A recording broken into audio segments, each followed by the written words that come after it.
വലിയ നന്ദി ഞാൻ ഡോക്ടർ സുരേഷ് കുമാർ സാറിന് മുമ്പിൽ വെക്കുകയാണ്. എന്നെ ഈ പുസ്തകത്തിലൂടെ കടന്നു പോയിട്ടുള്ള അനുഭവം വെച്ച് പറയുകയാണെങ്കിൽ എനിക്ക് തോന്നുന്നു ഇതിലും നന്നായിട്ട് മലയാള ഭാഷയിൽ ഈ ഹിന്ദു കെമിസ്ട്രി എന്ന പുസ്തകം അവതരിപ്പിക്കാൻ കഴിയില്ല എന്ന് തന്നെയാണ്. തീർച്ചയായിട്ടും ഞാൻ സാറിനോട് പ്രത്യേകമായ നന്ദി ഈ അവസരത്തിൽ ഞാൻ പറയുന്നു. ഞാൻ 4 ഭാഗമായിട്ടാണ് ഈ പുസ്തകത്തെ കുറിച്ച് സംസാരിക്കാൻ ആഗ്രഹിക്കുന്നത്. ഒന്ന്, ഇത് എഴുതിയിരിക്കുന്ന പ്രൊഫസർ പി സി റായ് എന്നായിരിക്കാം പക്ഷെ കുറച്ചുകൂടി നന്നായിട്ട് പറയാൻ കഴിയാമെന്ന് ഞാൻ വിശ്വസിക്കുന്നു. രണ്ടാമത് പറയാൻ ആഗ്രഹിക്കുന്നത്, ഏത് പുസ്തകവും പ്രത്യേകിച്ച് നമ്മൾ പഴയ കാലഘട്ടത്തിൽ നിന്ന് തിരഞ്ഞെടുത്ത പുസ്തകത്തെ കുറിച്ച് സംസാരിക്കുമ്പോൾ ആ പുസ്തകം എഴുതപ്പെട്ട കാലം എന്തായിരുന്നു, എങ്ങനെയാണ് ആ പുസ്തക രചയിതാവ് ആ പ്രമേയത്തിലേക്ക് കയറിയത്, എന്താണ് അതിന് കാരണം എന്ന് നമ്മൾ മനസ്സിലാക്കേണ്ടതായിരുന്നു. രണ്ടാമത്, അക്കാലത്തെ പശ്ചാത്തലം എന്തായിരുന്നു, അതിനെക്കുറിച്ച് 1-2 കാര്യങ്ങൾ ശ്രദ്ധയിൽ കൊണ്ടുവരാനായി ആഗ്രഹിക്കുന്നു. മൂന്നാമത്, പുസ്തകത്തെ കുറിച്ച്. നാലാമത്, പുസ്തകം എന്ത് സംഭാവനകളാണ് ഇനി വലുതായി ചെയ്യാൻ പോകുന്നത്. ഇങ്ങനെ 4 കാര്യങ്ങളാണ് നമുക്ക് ഇന്ന് സംസാരിക്കാൻ സാധിക്കുന്നതാണ് എന്റെ വിശ്വാസം. ഒന്നാമത്തെ ഒരു കാര്യം, നമ്മള് പലരും പ്രൊഫസർ പി സി റേയെ കുറിച്ച് കേട്ടിട്ടുണ്ട്. ഞാനൊരു കെമിസ്ട്രി അധ്യാപകനായതുകൊണ്ട് ഞാൻ നന്നായിട്ട് അദ്ദേഹത്തെ കുറിച്ച് കേട്ടിട്ടുണ്ട്. പക്ഷെ ആദ്യമായിട്ടാണ് ഈ പുസ്തകം വായിക്കുന്നത്. അതുകൊണ്ട് എനിക്ക് അതിനോട് സാറിനോട് പ്രത്യേകത തന്നിട്ടുണ്ട്. കെമിസ്ട്രി അധ്യാപകനായ ഞാൻ ഇതുവരെ വായിച്ചിട്ടില്ലാത്തൊരു പുസ്തകം വളരെ കാര്യമായി വായിക്കാൻ സാറ് കാരണമായി എന്നുള്ളത്. അപ്പൊ ആരാണ് പി സി റേ?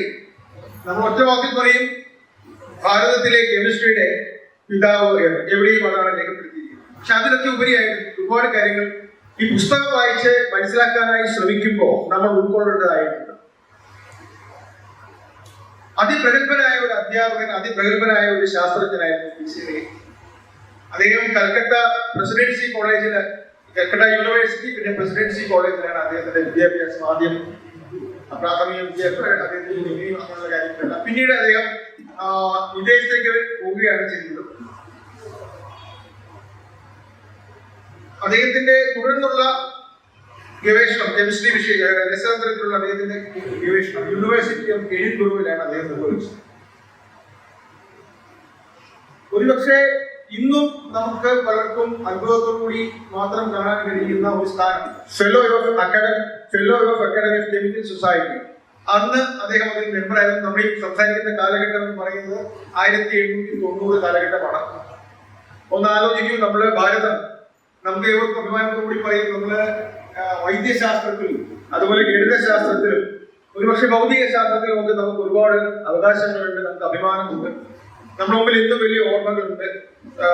ഒന്നും തന്നെ നോക്കാതെ നമുക്ക് ഒരുപാട് കാര്യങ്ങൾ നമ്മുടെ ഭാരതത്തിലെ പ്രഗത്ഭരായ വ്യക്തികൾ നേടിയെടുത്ത കാര്യങ്ങൾ നമുക്ക് പറയാൻ സാധിക്കും. പക്ഷേ കെമിസ്ട്രിയിൽ എത്ര പെട്ടെന്ന് നമ്മുടെ മനസ്സിലേക്ക് പ്രമുഖരായ ആൾക്കാരുടെ പേര്. അങ്ങനെ ഒരു അവസരത്തിലാണ് പി സി റേ എന്ന അതിപ്രഗത്ഭനായ ഒരു അധ്യാപകന്റെ പ്രാധാന്യം നമ്മൾ ഉൾക്കൊള്ളേണ്ടത്. മറ്റൊരു പ്രധാനപ്പെട്ട കാര്യം നമ്മളിവിടെ ശ്രദ്ധിക്കാനുള്ളത്, അദ്ദേഹത്തിന്റെ PhD ശരിക്കും ഇനോർഗാനിക് കെമിസ്ട്രി, അതായത് ഈ ലവണങ്ങളുടെ എങ്ങനെ പലതരത്തിലുള്ള ലവണങ്ങൾ ഉണ്ടാക്കാം എന്നതിലായിരുന്നു അദ്ദേഹത്തിന്റെ PhD. അദ്ദേഹം യൂണിവേഴ്സിറ്റി ഓഫ് എഡിൻബർഗിലാണ് PhD എടുത്തത്. നമ്മളൊരു ശാസ്ത്രജ്ഞനെ കുറിച്ചും അധ്യാപകനെ കുറിച്ചും അറിയാൻ ശ്രമിക്കുമ്പോൾ 2 കാര്യങ്ങൾ വളരെ പ്രധാനപ്പെട്ടതാണ്. നമുക്ക് എല്ലാവർക്കും അറിയാം. ഒന്ന്, അദ്ദേഹത്തിന്റെ അധ്യാപകൻ ആരായിരുന്നു എന്നുള്ളത്. അലക്സാണ്ടർ ക്രം ബ്രൗൺ ഒരുപക്ഷെ ആ കാലഘട്ടത്തില് 1870, 80, 90 ഒക്കെ ലോകം ഏറ്റവും കൂടുതൽ ആരാധിച്ചിരുന്ന ഒരു ഓർഗാനിക് കെമിസ്റ്റ് ആയിരുന്നു ഈ അലക്സാണ്ടർ ക്രം ബ്രൗൺ. ഇദ്ദേഹത്തിന്റെ കൂടെ പ്രവർത്തിച്ചിരുന്നത് ഹോഫ്മാൻ, വോളർ എന്നൊക്കെ പേരുള്ള ശാസ്ത്രജ്ഞന്മാരാണ്. അവരുടെ സംഭാവനകളെ കുറിച്ച് ഒരുപാട് പറയാൻ ആഗ്രഹിക്കുന്നുവെങ്കിലും ബെർലിയം, ഇഗ്നിയം തുടങ്ങിയ എലമെന്റ്സ് കണ്ടുപിടിച്ചത് ഈ ശാസ്ത്രജ്ഞന്മാരാണ്. പക്ഷെ നമുക്ക് എല്ലാവർക്കും പെട്ടെന്ന് അദ്ദേഹത്തിന്റെ പ്രാധാന്യം ഓർത്തു വെക്കാൻ പറ്റും. നമ്മുടെ ഷെർലക് ഹോംസ് എഴുതിയ ആർതർ കോണൻ ഡോയ്ൽ ഇദ്ദേഹത്തിന്റെ സ്റ്റുഡന്റ് ആയിരുന്നു. അദ്ദേഹം കെമിസ്ട്രിക്കാരനല്ല, ഇവിടെ ഞാൻ സാന്ദർഭികമായിട്ട് പറഞ്ഞിട്ടുണ്ട്. ഇത്ര പ്രഗത്ഭനായിട്ടുള്ള ഒരു സയന്റിസ്റ്റിന്റെ കീഴിലാണ് അദ്ദേഹം PhD എടുത്തത്. ഇനിയും നമ്മൾ ശ്രദ്ധിക്കേണ്ട ഒരു കാര്യം ആരൊക്കെയായിരുന്നു ഇദ്ദേഹത്തിന്റെ സ്റ്റുഡൻസ് എന്നുള്ളതാണ്. അപ്പൊ എവിടെയാണ് അദ്ദേഹം പഠിച്ചിരുന്നത്, എങ്ങനെയാണ് അദ്ദേഹത്തിന് ഡിഗ്രി എടുത്തത്, ആരായിരുന്നു ഇദ്ദേഹത്തിന്റെ ഗൈഡ്, ഇദ്ദേഹത്തിന്റെ സ്റ്റുഡൻസ്. അതാണ് ഏറ്റവും അത്ഭുതകരമായ കാര്യം. സത്യേന്ദ്രനാഥ് ബോസ് ആണ് ഇദ്ദേഹത്തിന്റെ സ്റ്റുഡന്റ് ആയിരുന്നത്. സത്യേന്ദ്രനാഥ് ബോസിനെ കുറിച്ച് ഒരു കാര്യം പറയാതിരിക്കാൻ കഴിയില്ല. ബോസ് ഐൻസ്റ്റീൻ പ്രിൻസിപ്പിൾ, അതായത് ക്വാണ്ടം സ്റ്റാറ്റിസ്റ്റിക്സിന്റെ ഒരു പുതിയ മേഖല അന്ന് വെട്ടി തുറന്ന ഒരു പ്രമുഖനായ ശാസ്ത്രജ്ഞനാണ് സത്യേന്ദ്രനാഥ് ബോസ്. ബോസ് ഐൻസ്റ്റീൻ എന്ന് കേൾക്കുമ്പോൾ തന്നെ നമുക്കറിയാം, നമ്മുടെ ഇത്ര അഭിമാനം നമുക്ക് കൊള്ളാം. നമ്മുടെ ഒരു ശാസ്ത്രജ്ഞന്റെ പേര് നമ്മൾ ഐൻസ്റ്റീന്റെ പേരോട് ചേർത്ത് വായിക്കാൻ സാധിക്കുന്നു എന്ന് പറയുമ്പോൾ തന്നെ അദ്ദേഹത്തിന്റെ മഹത്വം. അപ്പോൾ അധ്യാപകൻ വളരെ പ്രഗത്ഭൻ, വിദ്യാർത്ഥി അതിലേറെ പ്രഗത്ഭൻ. അപ്പോ ആരായിരുന്നു നമ്മുടെ ഈ പ്രൊഫസർ PC റേ എന്ന് നമുക്ക് വളരെ പെട്ടെന്ന് മനസ്സിലാവും. പക്ഷെ അതിലുപരിയായിട്ട് മറ്റൊരു കാര്യം, അദ്ദേഹം അധ്യാപകനായിരുന്നു, അദ്ദേഹം ഗവേഷകനായിരുന്നു, അദ്ദേഹം ഒരു തത്വചിന്തകനായിരുന്നു, മറ്റു പലതുമായിരുന്നു. പക്ഷെ നോക്കൂ, അദ്ദേഹത്തിന്റെ ഏറ്റവും വലിയ ദീർഘവീക്ഷണത്തിന് ഉദാഹരണമായി ഇന്നും നിലകൊള്ളുന്നത് ബംഗാൾ കെമിക്കൽസ്, ഏതാണ്ട് 200-250 കോടി ടേൺഓവർ ഇന്നുമുള്ള ബംഗാൾ കെമിക്കൽസ്. അന്നത്തെ അതിന്റെ പേര് ബംഗാൾ കെമിക്കൽസ് ആൻഡ് ഫാർമസ്യൂട്ടിക്കൽസ് എന്നാണ്. ഇന്ത്യയിലെ ഒന്നാമത്തെ ഫാർമസ്യൂട്ടിക്കൽ കമ്പനി ഉണ്ടാക്കിയത് PC റേയാണ്. ഇന്നും നിലനിൽക്കുന്നു. ഉണ്ടാക്കിയെന്ന് പറയുമ്പോൾ 1900 ഞാൻ പറയുന്നത്. 1900 അദ്ദേഹം നിർമ്മിച്ച ഒറ്റയ്ക്ക്, നമ്മള് നിർമ്മാണവും സംവിധാനവും എല്ലാം ഒറ്റയ്ക്ക് നിർവഹിച്ച ഒരു കമ്പനി ഇന്ന് നമ്മുടെ കേന്ദ്ര സർക്കാരിന്റെ കീഴിൽ പ്രവർത്തിക്കുന്ന ഏറ്റവും പ്രമുഖമായ ഒരു കമ്പനിയാണ്. അവിടെയാണ് ആന്റിബയോട്ടിക്സും മറ്റു പലതരത്തിലുള്ള മരുന്നുകളും ഇന്ത്യയിൽ ഉത്പാദിപ്പിക്കപ്പെടുന്നത്. ഇത്രത്തോളം ഉണ്ട് അദ്ദേഹത്തിന്റെ വലിപ്പം. അദ്ദേഹം 1902 എഴുതിയ പുസ്തകമാണ് ബഹുമാനപ്പെട്ട സുരേഷ് കുമാർ സാറ് നമുക്കെല്ലാം വേണ്ടി പരിഭാഷ നിർവഹിച്ചിരിക്കുന്നത്. അതിനെ കുറിച്ചാണ് നമ്മൾ പഠിക്കാൻ പോകുന്നത്. അപ്പൊ അതാണ് ഒന്നാമത്തെ കാര്യം. ഇനി രണ്ടാമത്തെ കാര്യം, ഈ പുസ്തകത്തെ പരിചയപ്പെടുത്താൻ ശ്രമിക്കുമ്പോൾ ഞാൻ പറയാൻ ആഗ്രഹിക്കുന്നത്, ഏത് കാലഘട്ടത്തിലാണ് അദ്ദേഹം ഇത് എഴുതിയത്, എന്തായിരുന്നു ഇതിന് പ്രചോദനം, അതാണ് ഏറ്റവും പ്രധാനപ്പെട്ട കാര്യമായിട്ട് എന്റെ ശ്രദ്ധയിൽ വന്നത്. ഇത് ഞാൻ ഘടകാരികളും സാറുമായിട്ട് സംസാരിച്ചിരുന്നു. അതിഗഹനമാണ് ഈ പുസ്തകം, അതിന് യാതൊരു സംശയവുമില്ല. ഇത് മനസ്സിലാക്കുക എന്ന് പറയുന്നത്, ഇത് ആദ്യം എങ്ങനെയാണ് ഇത് വായിക്കേണ്ടതെന്ന് തന്നെ മനസ്സിലാക്കാൻ ഒരു ബുദ്ധിമുട്ടുള്ള കാര്യമാണ്. അത് തന്നെ ഞാൻ കുറച്ച് സമയം, ഇത് എങ്ങനെയാണ് ഇതിനെ ഒന്ന് നമ്മൾ മനസ്സിലേക്ക് കൊണ്ടുവരിക, എന്ത് ആശയമാണ് അദ്ദേഹം തരാൻ ഉദ്ദേശിക്കുന്നത്.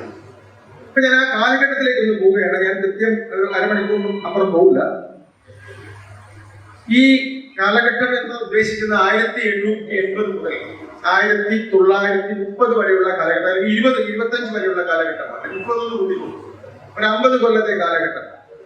ആ കാലഘട്ടം എന്തായിരുന്നു, ആ കാലഘട്ടം എങ്ങനെയാണ് ഈ പ്രൊഫസർ PC റേ ഇങ്ങനെ ഒരു പുസ്തകം എഴുതാൻ പ്രേരിപ്പിച്ചത്, അതാണ് ഏറ്റവും പ്രധാനപ്പെട്ട കാര്യം.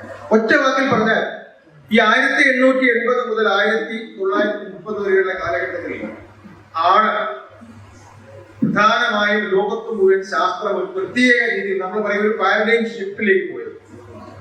ആ പാരഡൈം ഷിഫ്റ്റ് എന്താണെന്ന് വെച്ച് കഴിഞ്ഞാൽ, നമ്മളിപ്പോ ഒരു സോക്രട്ടീസിൽ നിന്നോ അല്ലെങ്കിൽ പ്ലേറ്റോ, അരിസ്റ്റോട്ടിൽ, ഗലീലിയോ, അങ്ങനെ നമ്മൾ ശാസ്ത്രത്തിന്റെ ചരിത്രം പരിശോധിച്ചു കഴിഞ്ഞാൽ നമുക്ക് തന്നെ അറിയാം, ആദ്യം ശാസ്ത്രം എന്ന പേരിലല്ലെങ്കിലും അതിന്റെ ജനനം കുറിച്ചത് കാണുന്നതിനെ നോക്കിയാണ്. നക്ഷത്രം എന്താണ് ഇങ്ങനെ തിളങ്ങുന്നത്, സൂര്യൻ എന്താണ് ഇങ്ങനെ തിളങ്ങുന്നത്, ഇതെല്ലാം ഒരേ ദൂരമാണോ, ഭൂമിയാണോ ഇതിനെ നിയന്ത്രിക്കുന്നത്, സൂര്യനാണോ നിയന്ത്രിക്കുന്നത്, ഇങ്ങനെയൊക്കെയുള്ള ആശയ സംവാദങ്ങളിലൂടെയാണ് ശാസ്ത്രം വികസിച്ചു വരുന്നത്. അപ്പോ ഒറ്റവാക്കി പറഞ്ഞാൽ, എന്ത് കാണുന്നു ആ കാണുന്നതിലൂടെയാണ് സയൻസ് വളർന്നത്.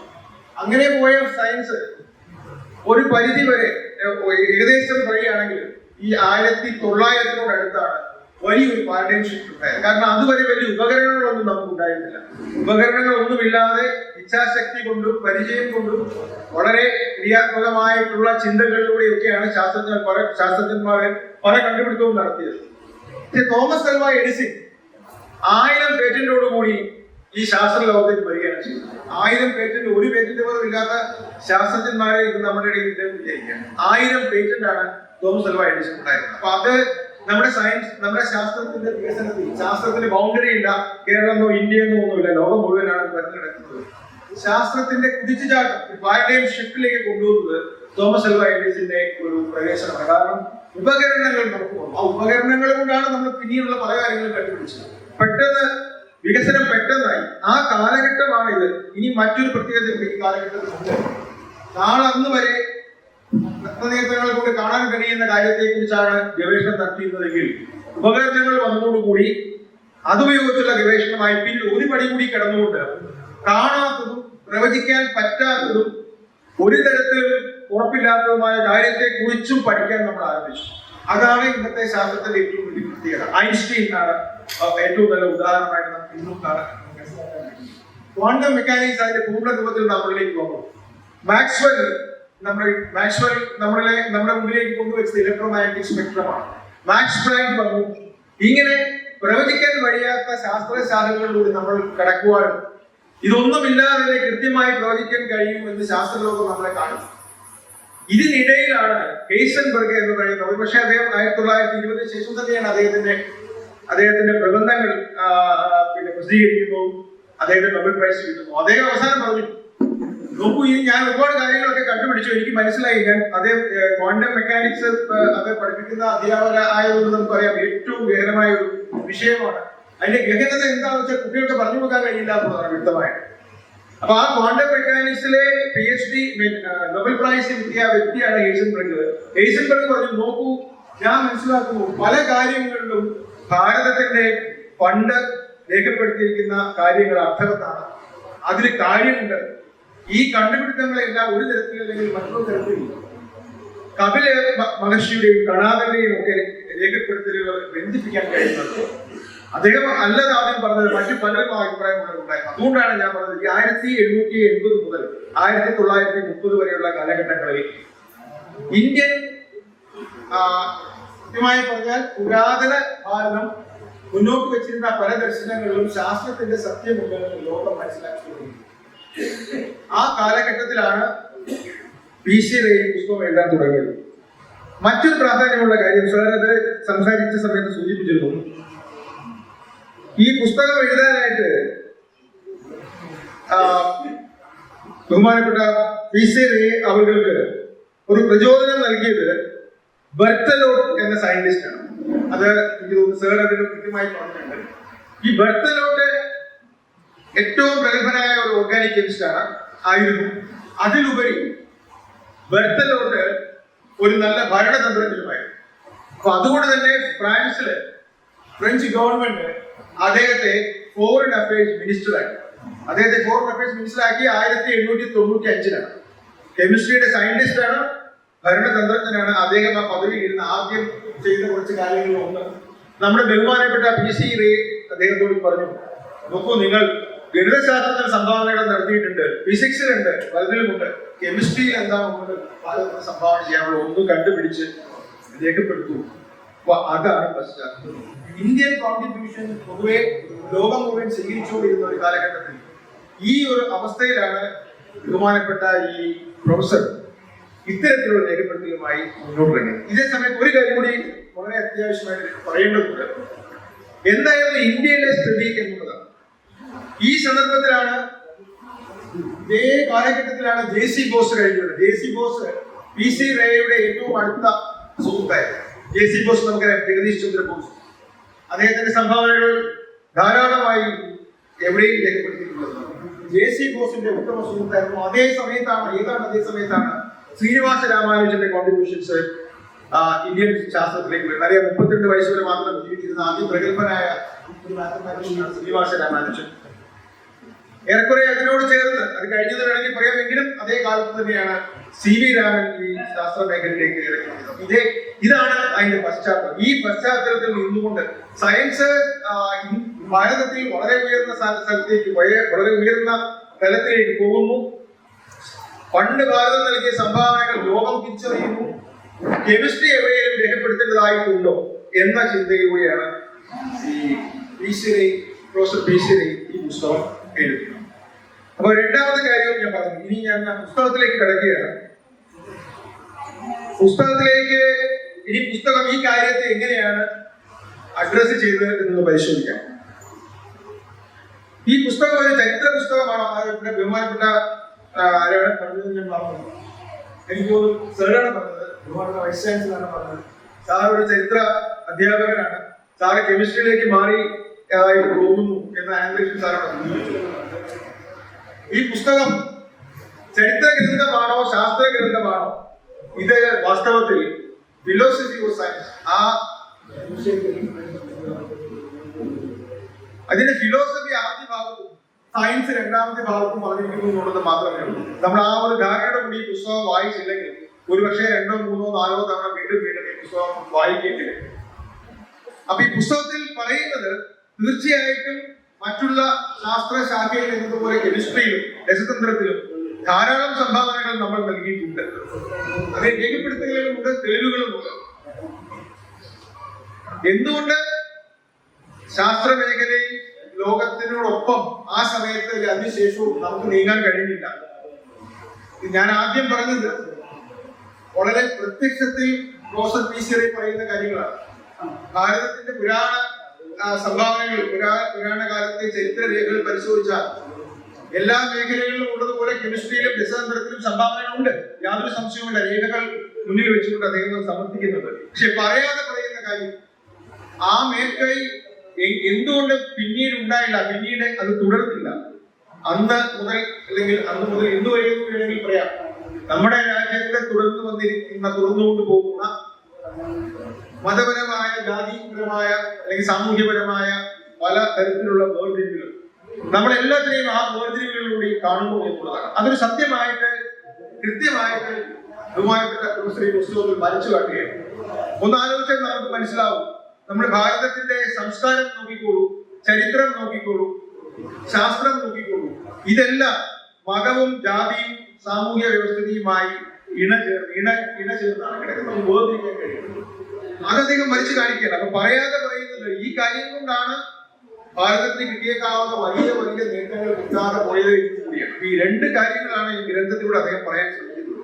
വളരെ കൃത്യമായ രേഖകൾ ഇവിടെ നിരത്തിക്കൊണ്ട് രസതന്ത്രത്തിൽ ഭാരതത്തിന്റെ സംഭാവനകൾ ആർക്കും എതിർക്കാൻ പറ്റാത്ത വിധം വസ്തുതാപരമായി പറയുകയും അതേപോലെ വസ്തുതാപരമായിട്ട് എന്തുകൊണ്ട് അത് തുടർന്നില്ല, ആ നേട്ടം ഉയരങ്ങളിലേക്ക് പോയില്ല എന്ന് പറയാതെ പറയുകയും ചെയ്യുകയാണ്. ഈ പുസ്തകം തരുന്ന സന്ദേശം അതാണ്.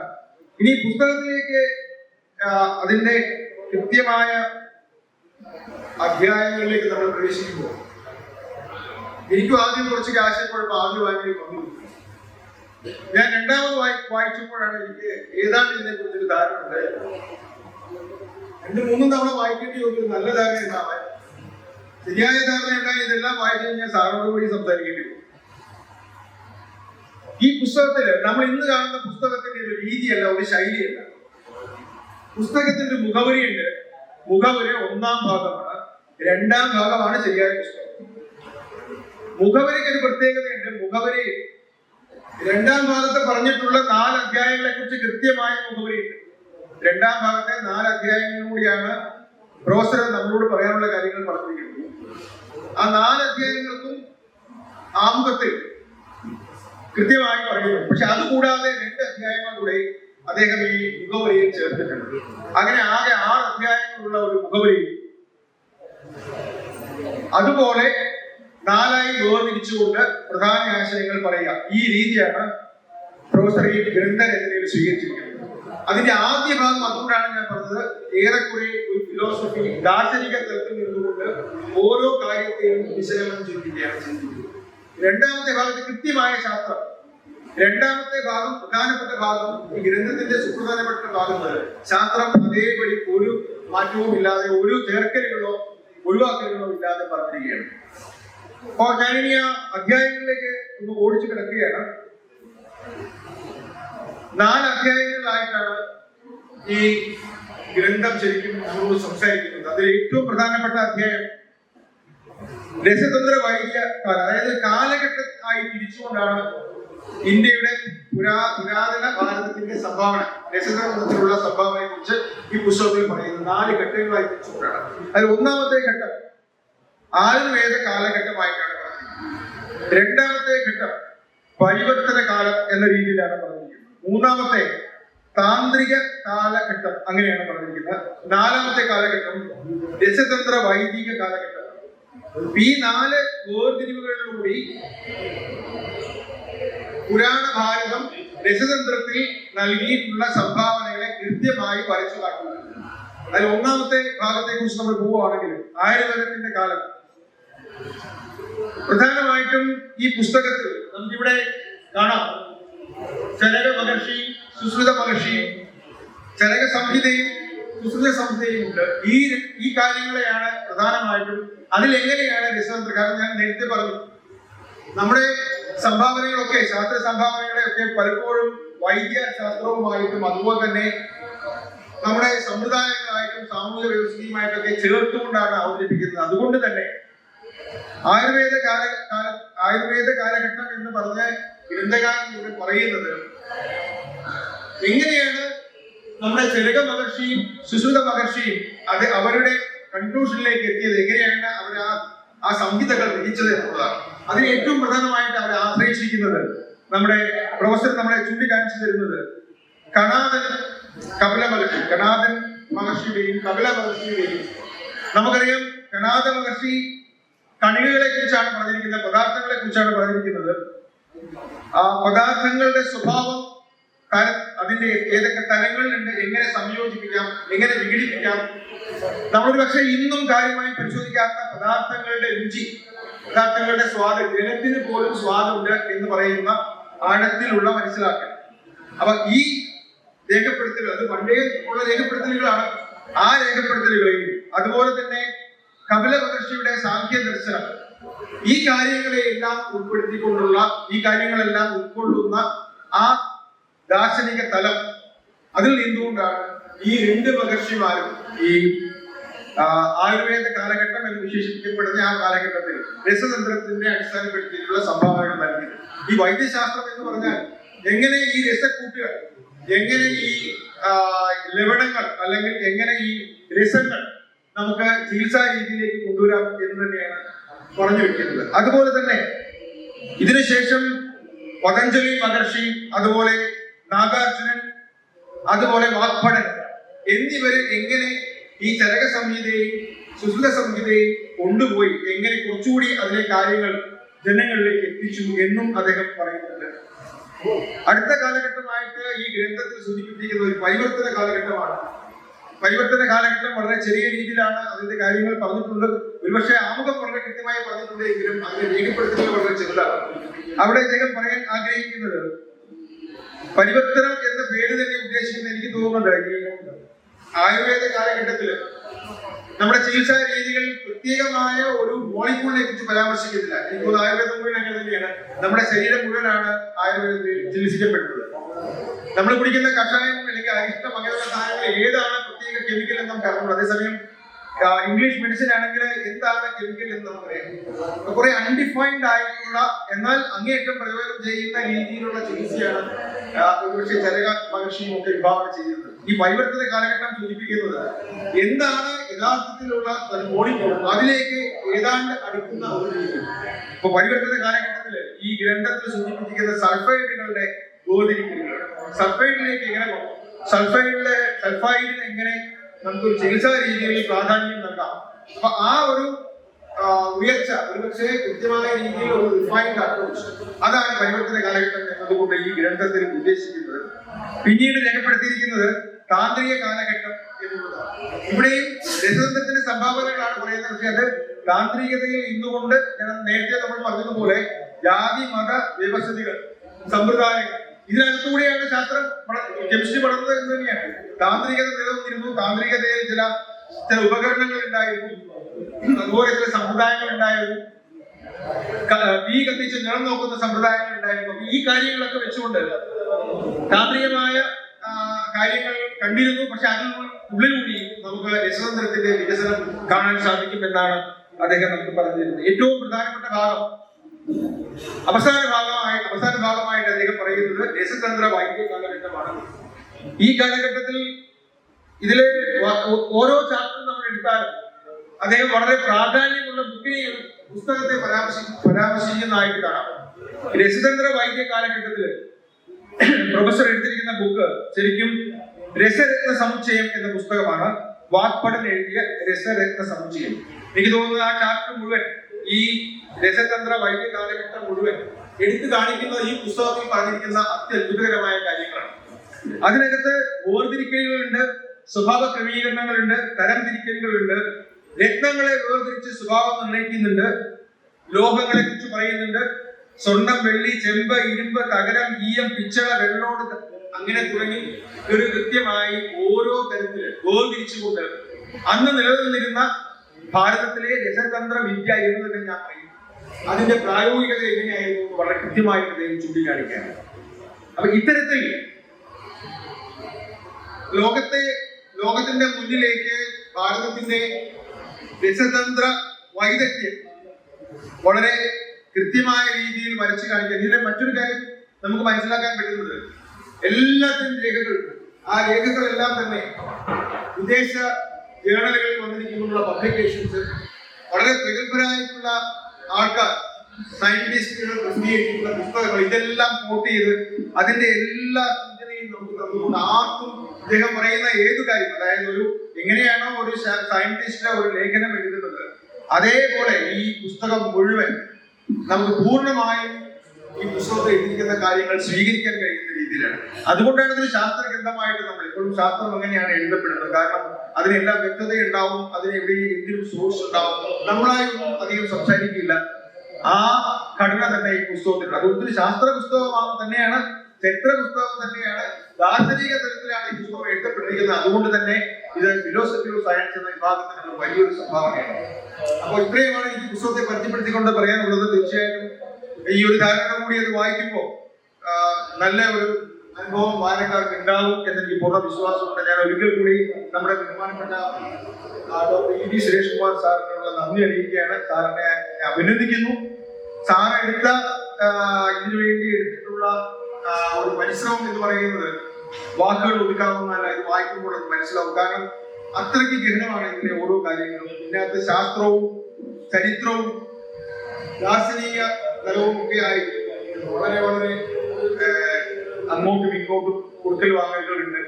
അത് എഴുതിയ ആൾ എങ്ങനെ അതിനെ കണ്ടു, അങ്ങനെ തന്നെ വായനക്കാരിലേക്ക് എത്തിക്കാൻ സാറിന് സാധിച്ചിട്ടുണ്ട് എന്ന് തന്നെയാണ്. ഇന്ന് അവസരം തന്ന കഴിവിനെ എന്നോട് വിശിഷ്യ ബഹുമാനപ്പെട്ട സുരേഷ് ബാബു ചേർത്തുള്ള നന്ദി പറയുന്നു. നന്ദി, നമസ്കാരം. ഇങ്ങനൊരു പുസ്തകം വിവർത്തനം ചെയ്യാൻ ഇടയായ സാഹചര്യം എൻ്റെ സുഹൃത്ത് രാധാകൃഷ്ണമാരാണ്. അയാളും ഞാനുമായിട്ട് ഒരുമിച്ച് പഠിച്ച കാലം ആണ് ഇത്തരമൊരു ആവശ്യകതയിലേക്ക് എന്നെ നയിച്ചത്. പക്ഷെ പുസ്തകം വിവർത്തനം ചെയ്യാനുള്ളത് ചുമതലയേറ്റു. അത് SPCS പ്രസിദ്ധീകരിക്കുകയും ചെയ്തു. അതിന് വളരെ വിശദമായിട്ട് ജയചന്ദ്രൻ സാറുകളുടെ ആധികാരികമായിട്ട് തന്നെ പറയുകയുണ്ടായി. അങ്ങനെ ആധികാരികമായിട്ട് അവതരിപ്പിക്കാൻ അദ്ദേഹത്തിന് തന്നെയാണ് കഴിയുന്നത്. അദ്ദേഹത്തിന്റെ വിഷയമാണ്. ഞാനൊരു ചരിത്ര വിദ്യാർത്ഥിയാണ്. കെമിസ്ട്രി 10ാം ക്ലാസ്സിൽ തന്നെ ഒഴിവാക്കിയ വിഷയമാണ് എന്നെ സംബന്ധിച്ചത്. പക്ഷെ PC റോയിൽ ഞാൻ കാണുന്നത് ഒരു കെമിസ്ട്രി ഗവേഷകൻ, അധ്യാപകൻ എന്നതിലുപരിയായി 19ാം നൂറ്റാണ്ടിൽ ജീവിച്ചിരുന്ന കൃഷ്ണാചാരിയായ ഒരു സാമൂഹ്യ വിമർശകൻ എന്ന രീതിയിൽ അദ്ദേഹത്തെ പരിചയപ്പെടുത്തുവാനാണ് എനിക്ക് താല്പര്യം. അദ്ദേഹം ചില പ്രസക്തമായ ചോദ്യങ്ങൾ ഈ പുസ്തകത്തിൽ അവിടെ എവിടെയായി ഉയർത്തുന്നുണ്ട്. എന്തുകൊണ്ട് ഒരു ഐസക് ന്യൂട്ടനോ ഒരു ദെക്കാർത്തയോ ഈ മണ്ണിൽ ജനിച്ചില്ല? ഇവർക്ക് ജനിക്കാൻ പാകമാകാത്ത രീതിയിൽ എന്തുകൊണ്ട് അവരുടെ മണ്ണ് ഭൂഷണമായി പോയി? ചോദ്യം അവിടെ അദ്ദേഹം നിർത്തുകയാണ്. ആ ചോദ്യം വലിയ ചോദ്യചിഹ്നമായി വായനക്കാരിലേക്ക് എത്തുകയാണ്. അതേപോലെ വളരെ പ്രസക്തമായി എനിക്ക് തോന്നിയ മറ്റൊരു നിരീക്ഷണം, 4 വേദങ്ങളിൽ ഋഗ്വേദത്തിനും യജുർവേദത്തിനും സാമവേദത്തിനുമുള്ള അംഗീകാരം എന്തുകൊണ്ട് അഥർവവേദത്തിന് കിട്ടാതെ?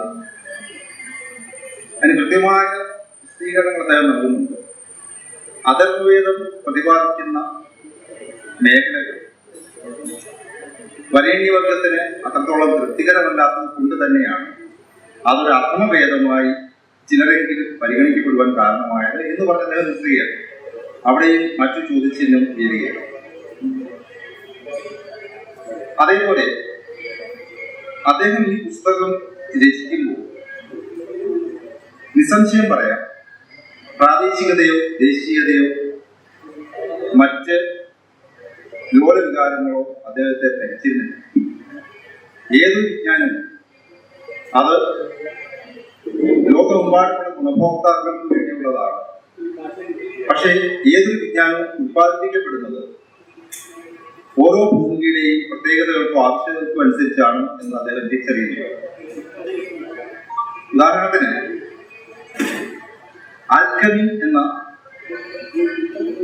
പഠന മേഖല യൂറോപ്പിൽ വികസിക്കുന്നത് വില കുറഞ്ഞ ശിലകളെ വിലയേറിയ ലോഹങ്ങളാക്കി മാറ്റുവാനുള്ള പരീക്ഷണങ്ങളുടെ ഭാഗമായിട്ടാണ്. ഇതൊരു നിരന്തരമായ പരീക്ഷണ പ്രക്രിയയായിരുന്നു ആൽക്കമി. അതിന് സമാനമെന്ന് പറയാവുന്ന രസായനം ഭാരതത്തിൽ വികസിക്കുന്നത് പക്ഷേ ഈ ലക്ഷ്യത്തിനു വേണ്ടി ആയിരുന്നില്ല. മറിച്ച് ആയുർവേദ്യത്തിൽ ഊർജ്ജസ്വലതയ്ക്ക് വേണ്ടിയുള്ള നിരന്തരമായ അന്വേഷണമാണ് രസവും അല്ലെങ്കിൽ മെർക്കുറിയും കാർബണും പ്രാഥമികമായി ഉപയോഗിച്ചുകൊണ്ടുള്ള രാസസംയുക്തങ്ങളുടെ നിർമ്മാണത്തിനും ഗവേഷണത്തിനും പര്യവേഷണങ്ങൾക്കും ഭാരതത്തിൽ കാരണമായി. രസായനവും ആൽക്കമിയും രണ്ടാണ്. ഇവിടെ വിശദമായിട്ട് സൂചിപ്പിച്ചു പി സി റോയ്. ബെർത്തിലോട്ട് എന്ന് പറയുന്ന ഒരു ഫ്രഞ്ച് രസതന്ത്രശാസ്ത്രജ്ഞന്റെ നിർദ്ദേശപ്രകാരവും പ്രോത്സാഹനപ്രകാരവുമാണ് പ്രാചീന രസതന്ത്ര ഗ്രന്ഥങ്ങളെ ആധികാരികമായിക്കൊണ്ട് ചില നിരീക്ഷണങ്ങൾ നടത്തുവാൻ പ്രേരിതനായി. ഈ നിരീക്ഷണങ്ങൾ കുറിപ്പുകളുടെ രൂപത്തിൽ അദ്ദേഹം ബെർത്തിലോട്ടിന് വേണ്ടി തയ്യാറാക്കുകയും പിന്നീട് പുസ്തക രൂപത്തിൽ പ്രസിദ്ധീകരിക്കുകയുമാണ് ചെയ്തത്. എനിക്ക് ഏറ്റവും വലിയ ബഹുമാനം ജയചന്ദ് സാർ തോന്നിയതിന്റെ കാരണം മറ്റൊന്നുമല്ല. ഇന്നലെയും ഇന്നുമായി ഞങ്ങൾ നടത്തിയ ദീർഘ സംഭാഷണത്തിൽ അദ്ദേഹം എന്നോട് ചോദിച്ചു, ഈ പുസ്തകത്തിന്റെ ചാപ്റ്ററൈസേഷൻ എന്താണ് ഇങ്ങനെ? എനിക്ക് തോന്നിയ അഭിപ്രായം പറഞ്ഞു, അദ്ദേഹം ഒരു പുസ്തകം ആയിട്ടല്ല എഴുതിയത്, മറിച്ച് കുറിപ്പുകളായിട്ട്. അതിനെ അദ്ദേഹം പിന്നീട് പുസ്തക രൂപത്തിലാക്കി. ഈ പുസ്തകത്തിന് ജനകീയ അംഗീകാരം ഉണ്ടാകുമെന്ന് അദ്ദേഹം പ്രതീക്ഷിച്ചില്ല. ശാസ്ത്രലോകത്തിന് മാത്രം ആയിരിക്കും അതിന്റെ പ്രയോജനം ഉണ്ടാകുക എന്നാണ് അദ്ദേഹം ധരിച്ചത്. പക്ഷെ മറിച്ചാണ് സംഭവിച്ചത്. ഇപ്പോഴും ആ പുസ്തകത്തിൽ നമുക്ക് ഇന്ന് പരിചിതമായിട്ടുള്ള കൃതികളുടെ ഒരു ക്രമവും രൂപവും അല്ല. എനിക്ക് ഒരു കാര്യം മാത്രമേ ഈ അവസരം സൂചിപ്പിക്കാറുള്ളൂ. ഇവിടെ ഇന്ന് പരിചയപ്പെടുത്തിയ 2 പുസ്തകങ്ങൾ രാജശേഖരൻ സാറിന്റെ യക്ഷദേവന്റെ നിരീക്ഷണങ്ങളുടെ പുസ്തകമായ സജനീയന്റെ വർദ്ധാന്തവുമായ കേവലം വിവർത്തന ഗ്രന്ഥങ്ങളല്ല, മറിച്ചത് പഠന വ്യാഖ്യാന ഗ്രന്ഥങ്ങളാണ്. പക്ഷെ ഹിന്ദു കെമിസ്ട്രി ഒരു പഠന വ്യാഖ്യാന ഗ്രന്ഥമല്ല, അതിനുള്ള ഭാഗമില്ല. ഇതെന്റെ വിഷയമല്ല. അത് ചെയ്യേണ്ടത് സാറിനെ പോലെയുള്ളവരാണ്. ഞാൻ മനസ്സിലാക്കുന്നത് അദ്ദേഹം ഒരു കെമിസ്ട്രി അധ്യാപകനാണ്. ഇന്ത്യ യൂണിവേഴ്സിറ്റിയിൽ ബയോ കെമിസ്ട്രി ആണ് അദ്ദേഹം ചേർന്നനുഷ്ഠിക്കുന്നത്. അദ്ദേഹത്തിന്റെ സഹധർമ്മിണി കെമിസ്ട്രി അധ്യാപികയാണ്. തീർച്ചയായിട്ടും ഈ സാധ്യതകൾ ഉപയോഗിച്ച് ഹിന്ദു കെമിസ്ട്രിയെ ബേസ് ചെയ്തുകൊണ്ട് അതിവിപുലമായ ഒരു പഠന വ്യാഖ്യാന ഗ്രന്ഥം രചിക്കാനുള്ള ദൗത്യം അങ്ങേറ്റെടുക്കണമെന്ന് അദ്ദേഹം എന്നെ കൊണ്ട് പറ്റുന്ന കാര്യമാണ്. കാരണം എങ്കിൽ മാത്രമേ ഇത് പൂർണ്ണമാവുന്നു. എനിക്ക് ഈ ഗ്രന്ഥത്തെ പറ്റി ഇത്ര മാത്രമേ പറയാനുള്ളൂ. ഒരു സംവാദമാണ് സുരേഷ് ബാബു സാർ പറഞ്ഞത്. അതിന് എന്തെങ്കിലും തരത്തിൽ ആർക്കെങ്കിലും എന്തെങ്കിലും ചോദിക്കാനുണ്ടെങ്കിൽ എനിക്കറിയാവുന്നതാണ് ഞാൻ പറയാം. അതിലെ ഞാൻ ഒരു ജാമ്യാപേക്ഷ നൽകുകയാണ്. ഇതെന്റെ വിഷയമാണ്. അപ്പൊ എന്റെ പരിധിക്കുള്ളിൽ നിന്നുകൊണ്ട് എന്റെ നിരീക്ഷണങ്ങൾ അവതരിപ്പിക്കാം. അത് ആരെങ്കിലും എന്തെങ്കിലും കാര്യങ്ങൾ ഉന്നയിക്കുന്നുണ്ടെങ്കിൽ പറയും.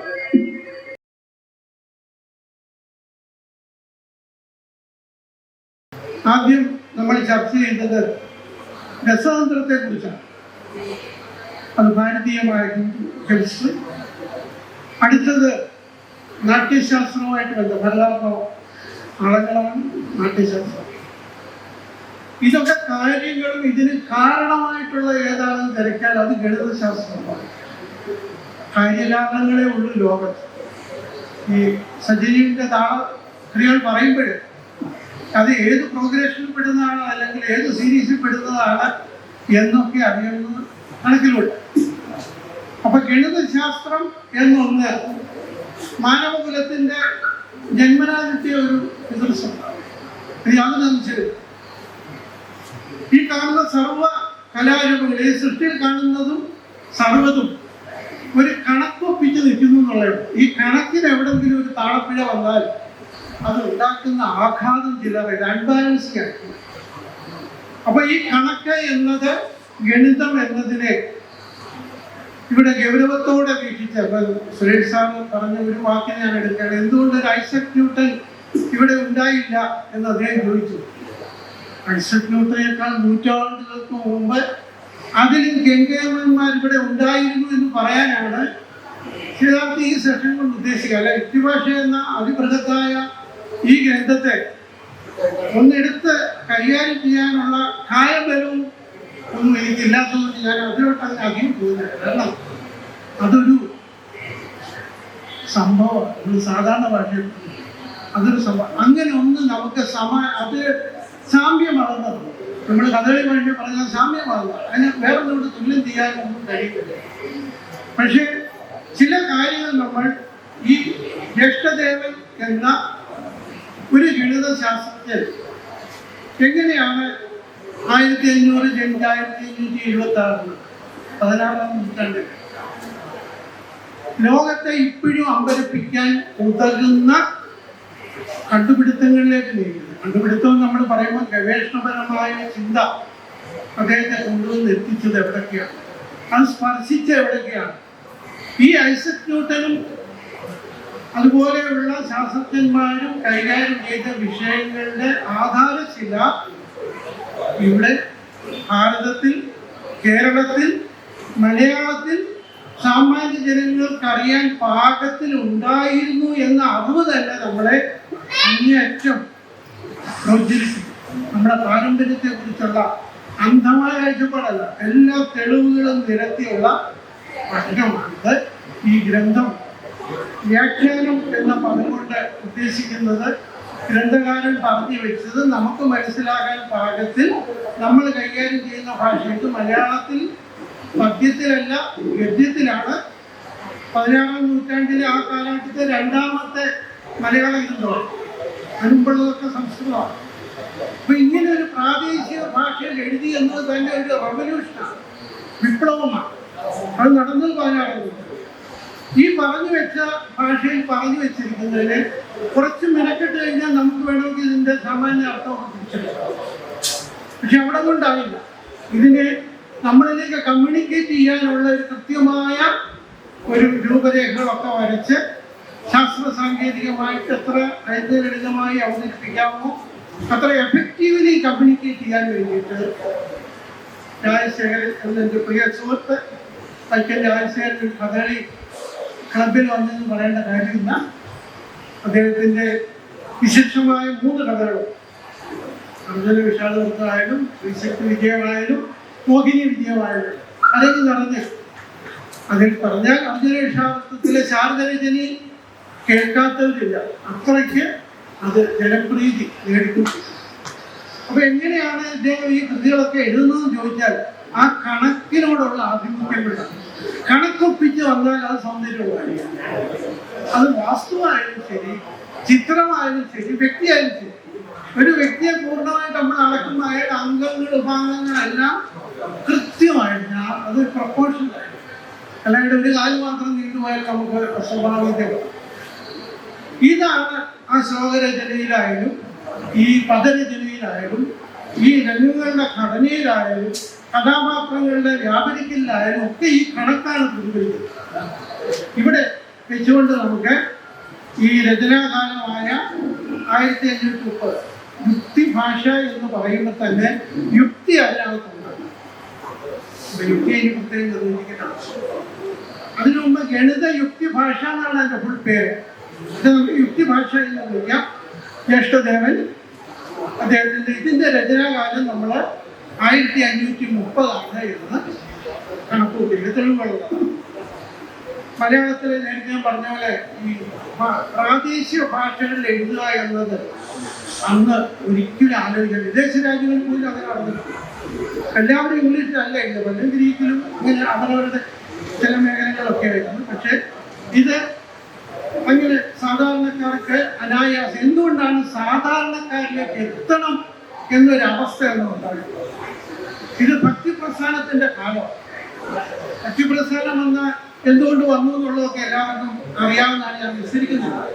ഭക്തിപ്രസ്ഥാന കാലത്ത് തുഞ്ചത്ത് ആചാര്യനെ പോലെയുള്ളവരൊക്കെ ഈ അമൂല്യമായ ഗ്രന്ഥങ്ങളെ സാധാരണക്കാർക്ക് അറിയാൻ വേണ്ടിയിട്ട് ഹരിനാമ കീർത്തനം, അധ്യാത്മരാമായണം, ഭാഗവതം ഇങ്ങനെ പറഞ്ഞ് എഴുതാൻ തുടങ്ങി. ഇത് എല്ലാവരും അറിയണം. ഇതിൽ നിന്ന് അറിയാതെ ആരും ഇത് കളഞ്ഞിട്ട് പോകരുത്. അതുകൊണ്ട് ഇത് മൂടി വയ്ക്കാനുള്ള ശാസ്ത്രമല്ല, ഇത് എല്ലാ തരത്തിലുമുള്ളവർക്ക് കിട്ടേണ്ടതാണ്. ഇപ്പോൾ നമുക്കറിയാം, ഒരു വലിയ ഡിസൈൻ ഉണ്ടാക്കിയാൽ അതിൻ്റെ ഇങ്ങനെ തലത്തിലുള്ള ആൾക്ക് അതിനെക്കുറിച്ച് കാര്യമായ ബോധ്യമൊന്നുമില്ല. അത് ഫുള്ളറിയാവുന്ന ഒരു പക്ഷേ ഡിസൈൻകാരനായിരിക്കും, അവിടെ താഴോട്ട് അത് കിട്ടിക്കാണും. ഇവിടെ അതല്ല, ഇത് എല്ലാ ലെവലിലുള്ളവർക്കും ഇതിൻ്റെ ശാസ്ത്രം എന്താണെന്ന് തിരിച്ചറിയാൻ കഴിയും. തീർച്ചയായിട്ടും ഈ ഭക്തിപ്രസ്ഥാനത്തെ തുടർന്ന് ഇദ്ദേഹം തൻ്റെ വിദ്യാഭ്യാസ കാലത്തിൻ്റെ ഒരു ഓർഡർ ഞാൻ പറയുകയാണ്. ഈ വടശ്ശേരി പരമേശ്വരൻ എന്ന അതിപ്രഗത്ഭനായ മാത്തമെറ്റീഷ്യൻ, അദ്ദേഹം 1350 1460 കാലഘട്ടം.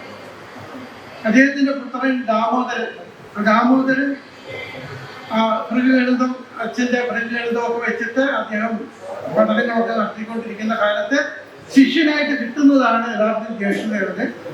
പക്ഷേ ജ്യേഷ്ഠദേവന് അത് കഴിഞ്ഞിട്ട് നമുക്കെല്ലാം അറിയാവുന്ന നീലകണ്ഠ സ്വാമിയാജി എന്ന അതിപ്രഗത്ഭനായ 15-ാം നൂറ്റാണ്ടിൽ 1547 ജനിച്ച് 1545 വരെ ജീവിച്ചിരുന്ന നീലകണ്ഠ സ്വാമിയാജിയുടെ ശിഷ്യനായിട്ട് ആചാര്യനായിട്ട് അദ്ദേഹം ഈ പുസ്തകത്തിൽ ശ്ലോകത്തിൽ പറഞ്ഞിരിക്കുന്നത് തന്നെ നീലകണ്ഠ സ്വാമിയാജിയാണ്. അദ്ദേഹം ഈ ജ്യേഷ്ഠദേവന്റെ കാലത്ത് അദ്ദേഹത്തിന്റെ ശിഷ്യനാണ് അച്യുത പിഷാരടി.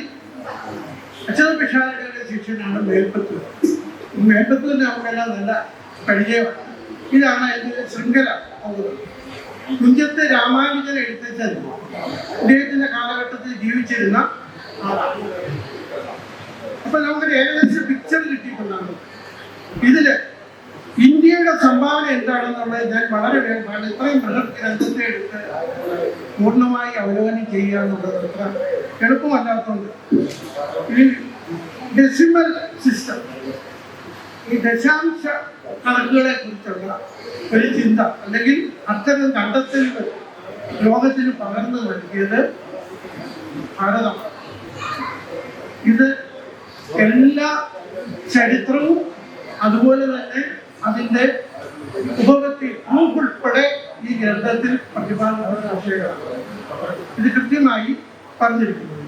അരിത്മെറ്റിക് ആയിട്ടുള്ള എല്ലാ പ്രോസസ്സുകൾ ഇതിൽ നിന്നും ആൽജിബ്രയിലേക്ക്, ബീജഗണിതത്തിലേക്കുള്ളതാണ്. ഇത് ഇവിടെ സംഭവിച്ചതാണ്. വിദേശത്ത് നിന്ന് വന്നതാണ്. നമ്മൾ പലരും പഠിച്ചുകൊണ്ടിരിക്കുന്ന ആൾക്ക് അങ്ങനെയാണ് ധരിച്ചിരുന്നത്. കാരണം ഈ ഇക്വേഷന്റെ പേരുകളൊക്കെ പലപ്പോഴും വിദേശികളുണ്ട്.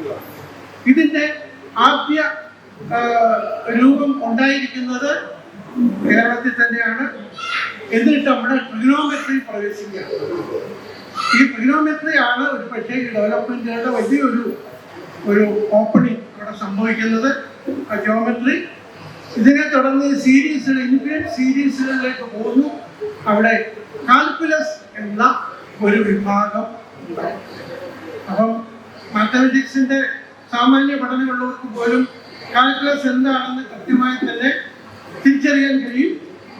അപ്പം നേരത്തെ നമ്മൾ പറഞ്ഞ ന്യൂട്ടനും ലെബനീസും ഒക്കെ 17-ാം നൂറ്റാണ്ടിലാണ് ഈ കാൽക്കുലസിനെ കുറിച്ച് എന്തെങ്കിലും അതിൻ്റെ അന്ത്യകാലത്താണ്. 200 വർഷത്തെ ഗ്യാപ്പുണ്ട്. കേരളത്തിൽ കണ്ടെത്തിയിട്ട് 200 വർഷം കഴിഞ്ഞിട്ട് മാത്രമേ ഈ നമ്മൾ കൊട്ടിഘോഷിക്കുന്ന ഐസക് ന്യൂട്ടനും അതുപോലെ ലെബനീസിനും ഒക്കെ ഇത് എന്താണെന്ന് മനസ്സിലാക്കാൻ കഴിയും. ഇതിന് എന്തെങ്കിലും തരത്തിൽ നമ്മുടെ ഇവിടെ നിന്നൊരു പ്രചോദനം കിട്ടിയിട്ടുണ്ടോ എന്ന് ചോദിച്ചാൽ 1832 ഈ കോഷി കാൽക്കുലസിന് മോചനം നൽകിയിരിക്കുന്നത്. അദ്ദേഹമാണ് ഇതിനെ ഉപയോഗിക്കാനായിട്ട് പ്രേരിപ്പിക്കുന്നത്. ഈ കാലത്ത് ഈ യുക്തിഭാഷ എന്നതിൻ്റെ ആശയങ്ങളോ അതിൻ്റെ ഓലക്കെട്ടുകളോ അല്ലെങ്കിൽ പകർപ്പുകളോ യൂറോപ്യൻ രാജ്യങ്ങളിൽ എത്തിയിട്ടുണ്ടാവണം എന്ന് നമുക്ക് നിശ്ചയമായിട്ടും അങ്ങനെ തീരുമാനിക്കുന്നതിനകത്തൊരു തെറ്റുമില്ല.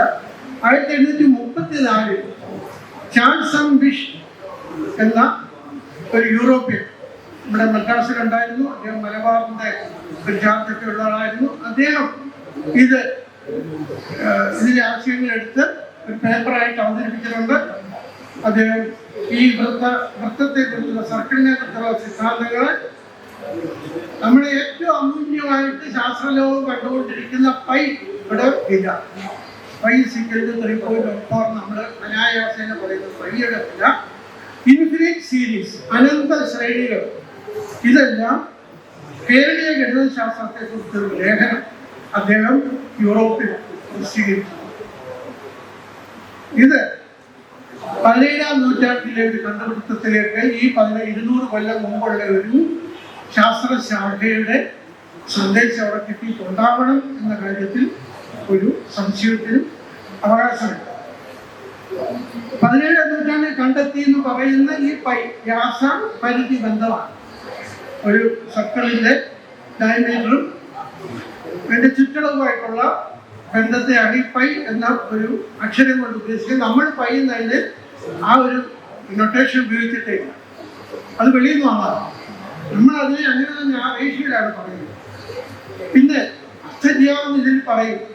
കണക്ക് പഠിച്ചെടുക്കാൻ സൈൻ കോഡ്, കോഡിജാവ്, കൊസൈൻ കോഡ്, ആർക്ക് തൽച്ച, ഈ സൈൻ കോസ് താൻ തുടങ്ങിയിട്ടുള്ള ട്രിഗണോമെട്രി പറയുന്ന കോഡുകളെ കുറിച്ചുള്ള ചിന്തകൾ ആദ്യം ആരംഭിക്കുന്നത് കേരളത്തിലാണ്. ഇത് അർത്ഥശങ്കയ്ക്കിടയില്ലാത്ത ദിവസം വിത്ത് പ്രൂഫ് ഇതിനകത്ത് ഉണ്ട്. ഇപ്പൊ ഞാൻ ചോദിച്ചു ഇവിടെ എങ്ങനെയാണ് നമ്മൾ ഡിസ്പ്ലേ വല്ലതും ചെയ്യേണ്ടി വരും എന്നൊക്കെ ചോദിച്ചു. അപ്പൊ അത് നമ്മൾ വരച്ചെടുത്ത് കാണിച്ചാൽ പൈയുടെ വാല്യൂ എങ്ങനെ അറൈവ് ചെയ്തു എന്നുള്ളത് നമ്മൾ അറിഞ്ഞിരിക്കേണ്ടതാണ്. എങ്ങനെയാണ് നമ്മുടെ പൂർവ്വസൂരികൾ ഇതിന്റെ അപ്രോച്ച് ചെയ്തിരിക്കുന്ന മെക്കാനിസം. അനന്ത ശ്രേണി നേരത്തെ പറഞ്ഞ ഇൻഫിനിറ്റ് സീരീസ്, എന്നിട്ട് അതുപോലെ തന്നെ ഇന്റർപോളേഷൻ എന്ന ആശയം, രണ്ടിനിടയ്ക്കുള്ള ഒന്നിനെ കണ്ടെത്താൻ വേണ്ടിയിട്ട് ഇന്റർപോളേഷൻ, അന്തർവേശനം എന്ന സൂത്രവാക്യങ്ങൾ, അവയുടെ പ്രൂഫ്, ഇവ ഈ 16-ാം നൂറ്റാണ്ടിൽ രചിച്ച ഈ ഗ്രന്ഥത്തിൽ ഉണ്ട്. അതാണ് അതിന്റെ പ്രത്യേകത. അപ്പൊ ഇതിലെ 1-ാം ഭാഗത്ത് ഇത് പലതായിട്ട് തിരിച്ചിട്ടുണ്ട്. നമ്മുടെ ഈ ഗ്രന്ഥം തന്നെ ശരിക്കും 2 ഭാഗമാണ്. അതിൽ മുഖ്യമായിട്ട് 1-ാം ഭാഗമാണ് ഇവിടെ സ്വീകരിക്കുന്ന കൂടുതലും. അതിലെ ആദ്യ ഭാഗത്ത് നമ്മൾ ദശാംശ സംഖ്യ നേരത്തെ പറഞ്ഞ ഡെസിമൽസും അതുപയോഗിച്ചുള്ള ക്രിയകളും അതിൻ്റെ ഭിന്നകളും, അനുപാതം, റേഷ്യോസ്, നെഗറ്റീവായിട്ടുള്ള സംഖ്യ, നെഗറ്റീവ് സംഖ്യകളെ, ത്രികോണങ്ങളെ സംബന്ധിക്കുന്ന സിദ്ധാന്തങ്ങള്, വൃത്തങ്ങളെ സംബന്ധിച്ചുള്ള സിദ്ധാന്തങ്ങൾ, ത്രികോണമിതി, അതായത് നമ്മുടെ ട്രിഗണോമെട്രി, കാൽക്കുലസ്, ഈ കാര്യങ്ങളെയാണ് അവിടെ കാര്യമായിട്ട് ഇതിന്റെ 1-ാം ഭാഗത്ത് ആദ്യത്തെ 5 അധ്യായങ്ങളിൽ ചർച്ച ചെയ്യുന്നത്. അത് വളരെ ആഴത്തിലുള്ള ചർച്ചകളാണ്. അതിന്റെ 2-ാം ഭാഗത്തില് ഗ്രഹഗണിതമാണ്. അത് ജ്യോതിശാസ്ത്രത്തെ സംബന്ധിക്കുന്നതാണ്. തന്ത്ര സംഗ്രഹം എന്ന ഗുരുനാഥന്റെ കൃതിയെ അടിസ്ഥാനപ്പെടുത്തി അദ്ദേഹം അതിൽ നിന്നും ആശയങ്ങളെ ഉൾക്കൊണ്ടുകൊണ്ട് കുറെ കൂടെ വിപുലീകരിച്ച് എഴുതിയിട്ടുള്ളതാണ്. ഇങ്ങനെയുള്ള ഒരു ഗ്രന്ഥത്തിന് നമുക്ക് പറയുമ്പോഴേ നമുക്ക് എളുപ്പം അറിയാവുന്ന കുറച്ച് ഭാഗങ്ങളിലേക്ക് ഞാൻ പോവുകയാണ്. ഈ ക്ഷേത്രഗണിതം, ജോമെട്രിയിൽ നമ്മൾ ഇന്ന് കാണുന്ന ഈ രൂപങ്ങളെ അവർ ത്രികോണങ്ങള്, അതുപോലെ തന്നെ സ്ക്വയർ, റെക്ടാങ്കുലറുകൾ, അവയെ എങ്ങനെയാണ് വരകളിലായിട്ട് ഖണ്ഡിച്ച് ട്രയാങ്കിൾസ് ആക്കുന്നത്, ഇവ തമ്മിലുള്ള ബന്ധം എന്താണ്, അതുപോലെ സർക്കിളിൻ്റെതാണ് നമുക്കിതിനകത്ത് ഈ നേരത്തെ പറഞ്ഞ പയ്യയുടെ വാല്യൂ ഉൾപ്പെടെയുള്ള അതിസാങ്കേതികമായ കാര്യങ്ങളെ ഇവർ എപ്രകാരമാണ് അപ്രോച്ച് ചെയ്തിരിക്കുന്നത്. നമുക്കെല്ലാം പരിചിതമായ കോലളവ് കണക്കുകളെ കുറിച്ച് പറയുമ്പോൾ ഈ പരമാണു ക്രമേണ വർദ്ധിച്ച് അങ്കുലമായി തീരുന്നു എന്നൊരു പ്രസ്താവന ഉണ്ട്. അതിൽ വ്യാഖ്യാതാവ് അതിൻ്റെ താഴെ പറയുന്നുണ്ട്, ഒരുപക്ഷെ ഈ പരമാണുവിനെ ദർശിക്കാൻ അത് എങ്ങനെ കഴിയും? അതിനുള്ള എക്യുപ്മെന്റ്സ് ഒന്നും നമുക്കില്ല. ഈ പരമാണു ദർശനം യോഗികൾക്ക് സാധ്യമായിരിക്കാം. ഇതാണ് അദ്ദേഹം പറഞ്ഞത്. അത് വളരെ ആഴ്ച ചിന്തിക്കേണ്ട ഒരു കാര്യമാണ്. മൈക്രോഫോമിൽ ഇത് എങ്ങനെയായിരിക്കും, അവിടെ നിന്ന് ഇത് എങ്ങനെയാണ് വികാസം വന്ന് നമുക്ക് ഒരു ടാഞ്ചബിൾ ലെവലിലേക്ക് വരുന്നത്. ഇത് സദാസത്യവാക്യങ്ങൾ ഐഡന്റിറ്റീസിനെ കുറിച്ച് സംസാരിക്കുന്നു. അവിടെ നമുക്കറിയാം A+B ഹോൾ സ്ക്വയർ എന്നുള്ള അത് A²+2 AB+B² A-B അതിൽ A+B × A-B A² - B² എന്നുള്ള ഒരു ഐഡന്റിറ്റി. ഉദാഹരണത്തിന് എഴുതാൻ അത് ഒരു സ്ക്വയറും റെക്ടാങ്കിളും വരച്ചു വെച്ചിട്ട് ഇവ തമ്മിൽ A സൈഡ് B സൈഡ് എന്നൊക്കെ പറഞ്ഞിട്ട് അത് കുറയ്ക്കുന്നതും കൂട്ടുന്നതും ഡെമോ ചെയ്യുന്നതിൻ്റെ ഒരു വൈദഗ്ധ്യം ഇതിനുണ്ട്. അത് രചിച്ചു വെച്ചിരിക്കുക, അക്ഷരങ്ങളിൽ ഇങ്ങനെ കൃത്യമായി വെച്ചിരിക്കുന്നു. അത് പരിഭാഷകൾ അതിശക്തമായിട്ട് തന്നെ എത്രയോ എളുപ്പം ഗ്രഹിക്കത്തക്ക വിധത്തിൽ വിത്ത് എക്സലന്റ് ഇലസ്ട്രേഷൻസ് അത് എഴുതി വെച്ചിട്ടുണ്ട്. എന്നിട്ട് ഇതിൽ നിന്നും സദാസത്യവാക്യങ്ങൾ അതിലൂടെ നമ്മൾ നിരന്തര സംഖ്യകളുടെ വർഗാന്തരത്തെ കണ്ടുപിടിക്കും. ഇംഗ്ലീഷ് സീരീസ് കണ്ടുപിടിക്കുന്നു. 1+3 + 5 + 7 + 9 അങ്ങനെയുള്ള അനന്ത ശ്രേണികളെ എങ്ങനെയാണ് അറേഞ്ച് ചെയ്തിരിക്കുന്നത് കണ്ടുപിടിക്കുന്നുണ്ട്. ഇതിൽ തന്നെ സമാന്തര ശ്രേണിയിലാണ് ഇത് പറഞ്ഞത്. അരിത്മെറ്റിക്കാണ് സീരീസ്. സമഘാത ശ്രേണി എന്ന് പറഞ്ഞിട്ട് ജിയോമെട്രിക് സീരീസിനെയും എടുത്തു പറയുന്നു. അവിടെ നിന്നും സ്ക്വയർ റൂട്ടിലേക്ക് പോകണം. പരിചിതമായ വർഗ്ഗമൂലങ്ങളിലേക്ക് പോകുന്നു. അത് റൂട്ടിന്റെ വില കണ്ടുപിടിക്കുന്ന കാൽക്കുലേഷനൊക്കെ അതീവ സുന്ദരമായിട്ടാണ്. ആലോചിച്ച് നോക്കുക, ഇത് ഏത് കാലഘട്ടത്തിലാണ് റൂട്ടിന്റെ ഇത്തരം കാര്യങ്ങൾ അനിത്യം ഇറാഷണലാണ് എന്ന് കൃത്യമായി പറഞ്ഞിരിക്കുന്നത്. ഇതൊക്കെ യൂറോപ്യൻ ലോകത്തെ ഞെട്ടിച്ചിട്ടുണ്ടാവും. യുക്തിഭാഷ്യത്തിന്റെ വർഗ്ഗമൂലക്രിയ സാധാരണ അംഗഗണിത രീതിയിലാണ് ഡെമോ ചെയ്തത്. സാധാരണ അംഗഗണ രീതിയിൽ നമുക്കിതിനെ അപ്രോച്ച് ചെയ്യാവുന്നതാണ്. ഇന്ത്യയിലെ ഈ രീതിക്ക് 1500 വർഷം പഴക്കം വരുമെന്നാണ് വിത്തൗട്ട് എവിഡൻസ് ഇത് പറഞ്ഞിട്ടുള്ളത്. പിന്നെ ഈ ലോങ് ഡിവിഷൻ മെത്തേഡ് ഡിവൈഡ് ചെയ്ത് എടുത്ത റിമൈൻഡേഴ്സ് എടുത്ത് വെക്കുന്നതിന് ഇന്ത്യൻ മെത്തേഡ് എന്നാണ് ഈ ഗ്രന്ഥത്തിൽ വ്യാഖ്യാനവും പ്രത്യേകം എടുത്ത് പറഞ്ഞിട്ടുള്ളത്. ഇതിന് രണ്ടാം ആവൃത്തിയിൽ ദ്വിതീയാവൃത്തിയിൽ ദശപ്രശ്നോത്തരം എന്ന പേരിൽ സമവാക്യങ്ങളുടെ നിർദ്ധാരണം, ബീജഗണിതം, അവ്യക്തഗണിതം എന്നീ പേരുകളിൽ ആൾജിബ്ര അന്നത്തെ കാലത്ത് ഇന്ത്യയിൽ അറിയപ്പെട്ടു. ഇതിനകത്ത് അൺനോൺ കണ്ടുപിടിക്കാം. ഇവിടെ രാശി എന്ന വാക്ക് ഉപയോഗിച്ച് അൺനോൺ വേരിയബിൾ എന്ന് നാം ആൾജിബ്രയിൽ ഉപയോഗിക്കുന്നത് ABC XYZ ഒക്കെ രാശി എന്നാണ് സൂചിപ്പിക്കുന്നത്. കോൺസ്റ്റന്റിന് ഇഷ്ടം എന്നൊരു വാക്ക് ഇതിൽ പ്രയോഗിച്ച് കാണുന്നുണ്ട്. ഇത് വേദകാലം മുതൽ എല്ലാ ശാസ്ത്രത്തിന്റെ ഉൽപ്പത്തി വേദത്തെ സംസാരിച്ചിരിക്കുന്നു. അപ്പോൾ ഈ അപൗരുഷേയമായ വേദത്തിൽ നിന്ന് ആരംഭിച്ച ഈ ശാസ്ത്രശാഖ ഈ നമുക്ക് എവിടെ വെച്ചാണ് നമ്മൾ തിരിച്ചറിഞ്ഞതെന്നുള്ളതാണ്. ഇങ്ങനെ ദ്വിഘാത സമീകരണം സൊല്യൂഷൻ ഓഫ് ക്വാഡ്രാറ്റിക് ഇക്വേഷൻ എന്ന് പറഞ്ഞിട്ട് ഒരു ചാപ്റ്റർ നമ്മളൊക്കെ പഠിച്ചിട്ടുണ്ടാവും. ക്വാഡ്രാറ്റിക് ഇക്വേഷൻ അത് വരുന്നത് അതിൻ്റെ തെളിവ് വളരെ പ്രാചീനമായ ശുദ്ധസൂത്രങ്ങളിൽ ഉണ്ട് എന്ന് പറയുമ്പോൾ ഇത് വേദകാലത്തോടെ അടുത്തു നിൽക്കുന്നതാണ്. ഈ സാധാരണ നമ്മൾ ഒരുപാട് ഇതിനകത്ത് പ്രതിപാദിച്ചിട്ടില്ലെങ്കിലും A² + BX + C = 0 എന്നൊരു ഇക്വേഷൻ എടുക്കുമ്പോൾ X = -b + or -√b² - 4ac/2a ഇതാണ് അതിൻ്റെ ഫോർമുല. ഇത് ഉപയോഗിച്ച് ഉത്തരം കാണേണ്ടുന്ന ഒരു ചോദ്യം ഈ നമ്മുടെ പഴയ ഗ്രന്ഥങ്ങളിൽ വിശേഷിച്ച് ലീലാവതി ഇതിൽ പരാമർശിക്കുന്ന ലീലാവതി ഗ്രന്ഥത്തിലൊക്കെ ശ്ലോകത്തിലാണ് പറയുന്നത്. നമ്മുടെ അക്ഷരശ്ലോകശാസ്ത്രങ്ങളിൽ ഈ ശ്ലോകം എടുത്ത് ഉദ്ധരിച്ചാൽ പുതിയ തലമുറയ്ക്ക് ഇതിന്റെ ആശയം പിടികിട്ടാൻ തുടങ്ങും. ഇതിൽ നിന്ന് അനായാസേന ഈ ഗണിതശാസ്ത്രത്തെ നമുക്ക് അവരിലേക്ക് പ്രസരിപ്പിക്കാനുള്ള ഒരു ശേഷിയുണ്ടാവും. ഇവിടെ എനിക്ക് ഇഷ്ടപ്പെട്ട ഞാൻ ഇതിൽ കണ്ടുവരുന്നത് ബാലേ മലയാളകുലമൂല ദലാനി സപ്ത തീരെ വിലാസപരം അങ്കര ഗണ്യപശ്യം കുർവഞ്ച കേളി കലഹം കളഹംസയുക്മം ശേഷം ജലേവത മലയാള കുല പ്രമാണം. ഇതാണ് ലീലാവതിയിലെ ഇത് പറയുന്ന അല്ലയോ ബാലെ ഹംസക്കൂട്ടങ്ങളെ കുറിച്ച് പറയുന്നു. അതിൻ്റെ വർഗമൂലത്തിൻ്റെ അതായത് സ്ക്വയർ റൂട്ടിൻ്റെ പകുതിയുടെ 7 ഇരട്ടി ഒരു ബസ്സിലാണ് 7 ഇരട്ടി സന്തോഷത്തോടാണ്. ശേഷിച്ചവ 2 ഹംസങ്ങൾ, അതിൻ്റെ എണ്ണം 2 ഹംസങ്ങൾ നേരം പോക്കിനായി അന്യോന്യം അലയിക്കുന്നു. ഇപ്രകാരമെങ്കിൽ ആകെ ഹംസങ്ങൾ എത്ര? ഇതാണ് ഈ ഇക്വേഷൻ ഉപയോഗിച്ച് നമ്മൾ ആദ്യം സരളമായിട്ട് ഇത് എടുത്തിട്ടുണ്ട്. എക്സ് എന്ന് പറഞ്ഞാൽ ഈ അൺനോണിനെ എക്സ് എന്ന് കണ്ടിട്ട് അതിൽ നിന്നും ഈ 7 ഇരട്ടി 7 ഗുണം റൂട്ട് എക്സ്, അങ്ങനെയാണല്ലോ റൂട്ട് എക്സ് എന്നാണ് പറഞ്ഞിട്ടുണ്ട്. അതിൻ്റെ പകുതി 5 ഇതിന് 2 അവശേഷിച്ച കാര്യം പറഞ്ഞത് അപ്പം സീക്വൽ എന്ന് പറഞ്ഞിട്ട് ഈ റൂട്ട് എക്സ് അതിനെ നമ്മൾ പയ്യിൽ നിന്നൊരു അക്ഷരത്തിലേക്ക് കൊണ്ടുപോയിട്ട് നമ്മൾ ആ ഫോർമുല എഴുതി വളരെ വേഗം ഇത് 4 ആണെന്ന് കണ്ടുപിടിക്കും. ഇതുപോലെ ഈ ശ്ലോകങ്ങൾ എത്ര സുന്ദരമായിട്ടാണ് ഈ മാത്തമാറ്റിക്കൽ കാൽക്കുലേഷൻസ് ഒക്കെ പറഞ്ഞു തന്നിരുന്നത് എന്നും ഈ പുസ്തകത്തിലൂടെ നമുക്ക് വ്യക്തം. അത് ഒരുപക്ഷെ ഈ വ്യാഖ്യാതാവ് കൗതുകം കൊണ്ട് ഇങ്ങനത്തെ ഒരുപാട് കാര്യങ്ങൾ ഇതിൽ ആഡ് ചെയ്തിട്ടുണ്ട്.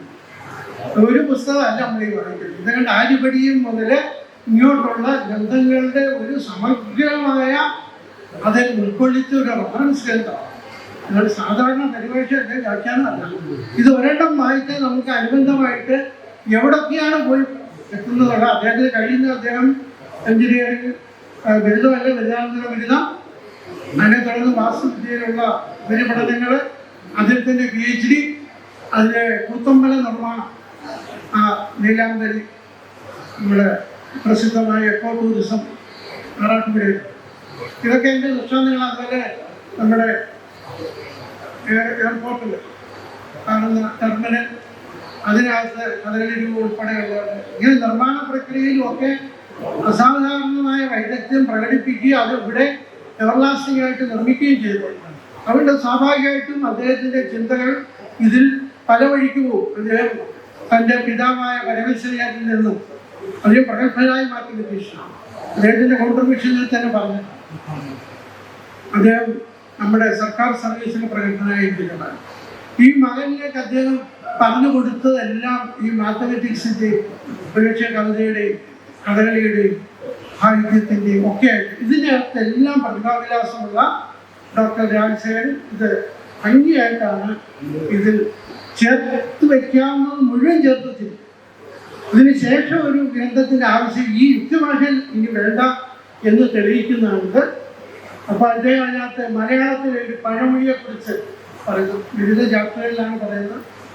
മുക്കാലെ അടിക്കാൻ മാകാണി മൂക്കാണി എന്താണ് ഇതൊരു പ്രയോഗമാണ്. ഈ മുക്കാലെ അടിക്കാൻ എന്നൊക്കെ നമ്മുടെയൊക്കെ നാട്ടിൽ 16 നൂല് 8 നൂലിലൊക്കെ കണക്ക് പറയും. ഇതെന്ന് പറയുന്നത് 1/2 + 1/4 1/8 1/6 ഇങ്ങനെ അനന്തതയോളം നീളുന്ന ഒരു കാര്യത്തെക്കുറിച്ച് പറയുന്നത്. അപ്പൊ ഇതിനകത്ത് അളവുകളുടെ ഏറ്റവും ചെറിയ ഫോമിലേക്ക് പോകുന്നതും ഇതിനകത്ത് കൃത്യമായി നമുക്ക് അനായാസേന ഗ്രഹിക്കാൻ പാകത്തിൽ ഈ പുസ്തകത്തിലുണ്ട്. ഇതിൽ 4-ാമത്തെ അധ്യായത്തില് ത്രൈരാക്ഷിക റൂൾ ഓഫ് 3 എന്നറിയപ്പെടുന്ന ത്രൈരാക്ഷിക ക്രിയ ഇതിൽ ഒരുപക്ഷെ ഏത് കാലത്തായിരിക്കും ഈ റേഷ്യയും ഒക്കെ മറ്റേ യൂറോപ്യൻസ് കണ്ടെത്തി.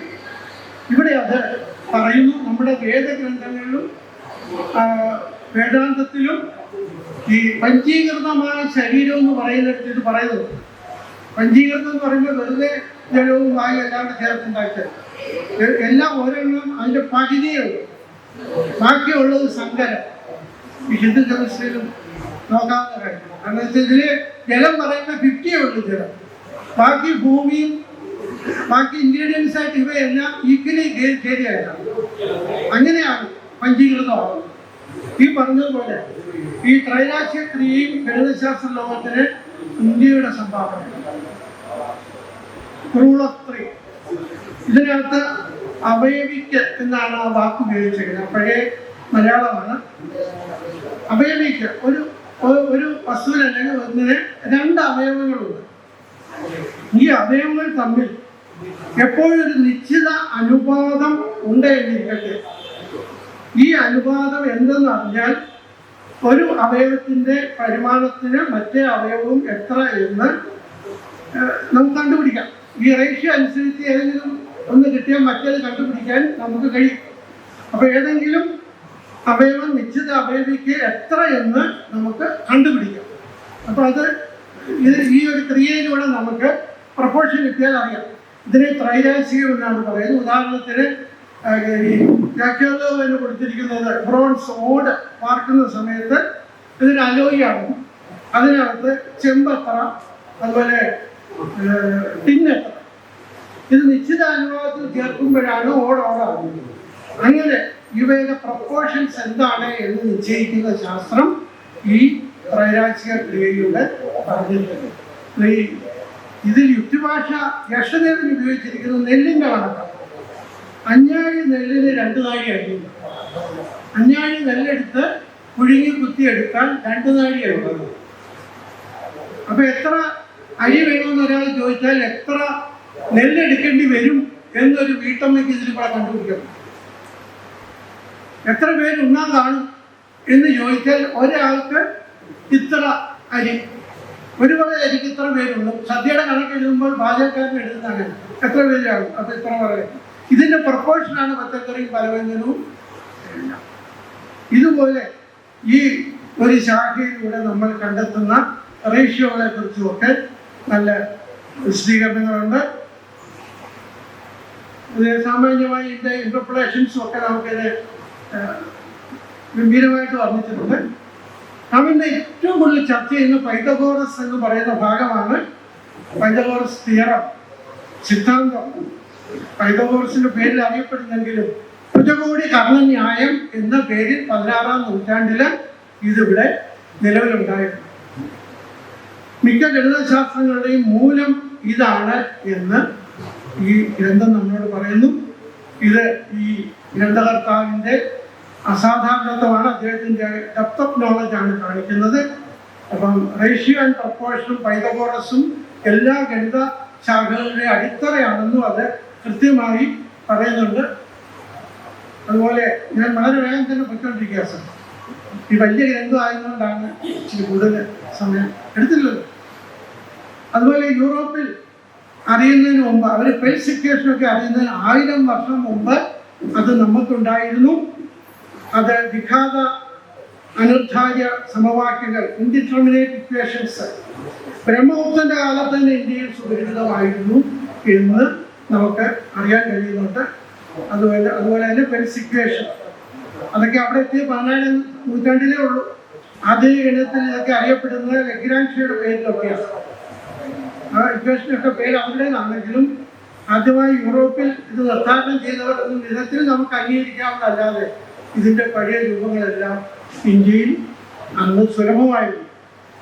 സമാസ ഭാവന എന്ന രീതിയിൽ അദ്ദേഹം ബ്രഹ്മഗുപ്തൻ്റെ ഉണ്ട്. അതിൽ പടിഞ്ഞാറ് യൂളർ എന്ന് ഞങ്ങളൊക്കെ സാധാരണ പണ്ട് പോലെ ഓയിലർ എന്നാണ് എൻ്റെ ഉച്ചാരണം. ഓയിലർ അത് 1707 ജനിച്ച 1780 മുതൽ അദ്ദേഹം മരിക്കുന്നു. 1866 മാത്രമേ ഈ ബ്രഹ്മഗുപ്തന്റെ ഈ സാങ്കേതിക ജ്ഞാനം അവർക്ക് കിട്ടിയിട്ടുള്ളൂ. അപ്പൊ എത്ര നൂറ്റാണ്ടുകളുടെ ഡിഫറൻസ് ആണ് ഉള്ളത്. അതുപോലെ ചക്രവാള രീതി ഉപയോഗിച്ച് ഭാസ്കരാചാര്യ, അത് 1114 1185 അദ്ദേഹത്തിന്റെ ഭരണം. അദ്ദേഹം നിർദ്ധാരണം ചെയ്ത അതേ പ്രശ്നം 1657 ഫെർമാറ്റ് എന്നൊക്കെ പറഞ്ഞിട്ട് നമ്മൾ പറയുന്നത് അത് അവിടെ നേടിയെടുത്ത കാര്യങ്ങളൊക്കെ പറയുന്നത്. ഇതെല്ലാം ഒരു കാലഘട്ടത്തിൽ ഇവിടെ ഉണ്ടായിരുന്ന ഒരു അവിഭാവത്വമല്ല, അതെല്ലാം തെളിയിക്കുന്നതാണ് ഈ ഗ്രന്ഥം. ഇത് പഠിച്ചിട്ട് വേണം നമ്മൾ ഇതിനെക്കുറിച്ച് വാദിക്കാൻ. കാരണം ഇത് വെറുതെ ഇപ്പൊ എന്ത് കണ്ടാലും പറയുന്ന രീതിയുണ്ട്, ഇതിനെ പുച്ഛിക്കുന്ന ഒരു വിഭാഗവും.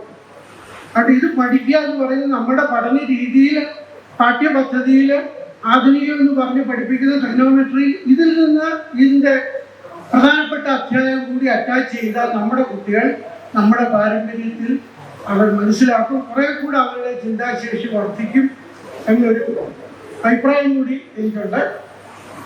അതുകൊണ്ട് ഈ ഫൈനൈറ്റ് ആയിട്ടുള്ള കാര്യങ്ങൾ പറഞ്ഞിട്ട് നമ്മൾ 6-ാം അധ്യായത്തിലേക്ക് കടക്കുമ്പോഴത്തേക്ക് ഇൻഫിനിറ്റ് ആവുകയാണ്. അവിടെ നമ്മൾ കാൽക്കുലസിന്റെ അടിസ്ഥാനത്തിലാണ് പഠനം പോകുന്നത്. കാൽക്കുലസിലേക്ക് നീങ്ങുന്നു. 14-ാം നൂറ്റാണ്ട് മുതൽ കേരളത്തിന്റെ കൈവരിച്ച നേട്ടങ്ങളെ ക്രോഡീകരിച്ച് അത് പറഞ്ഞിട്ടുണ്ട്. മുഖ്യമായും നേരത്തെ പറഞ്ഞ പൈയും അതുപോലെ തന്നെ താൻ കൊസൈൻ കോസ് തുടങ്ങിയവയുടെ അനന്ത ശ്രേണികളും ഈ സൈൻ ടേബിൾ, നമുക്ക് അനായാസം സൈൻ്റെ കാര്യം എടുക്കുന്ന ആ ടേബിൾ എങ്ങനെയാണ് വന്നിരിക്കുന്നത്, അതൊക്കെ ആ ടേബിളും അതിൻ്റെ പഴയ രൂപങ്ങളും എല്ലാം ഇത് കൃത്യമായി തന്നെ സൈൻ ടേബിളിനെ കുറിച്ചൊക്കെ നല്ല വിശദീകരണങ്ങളുണ്ട്.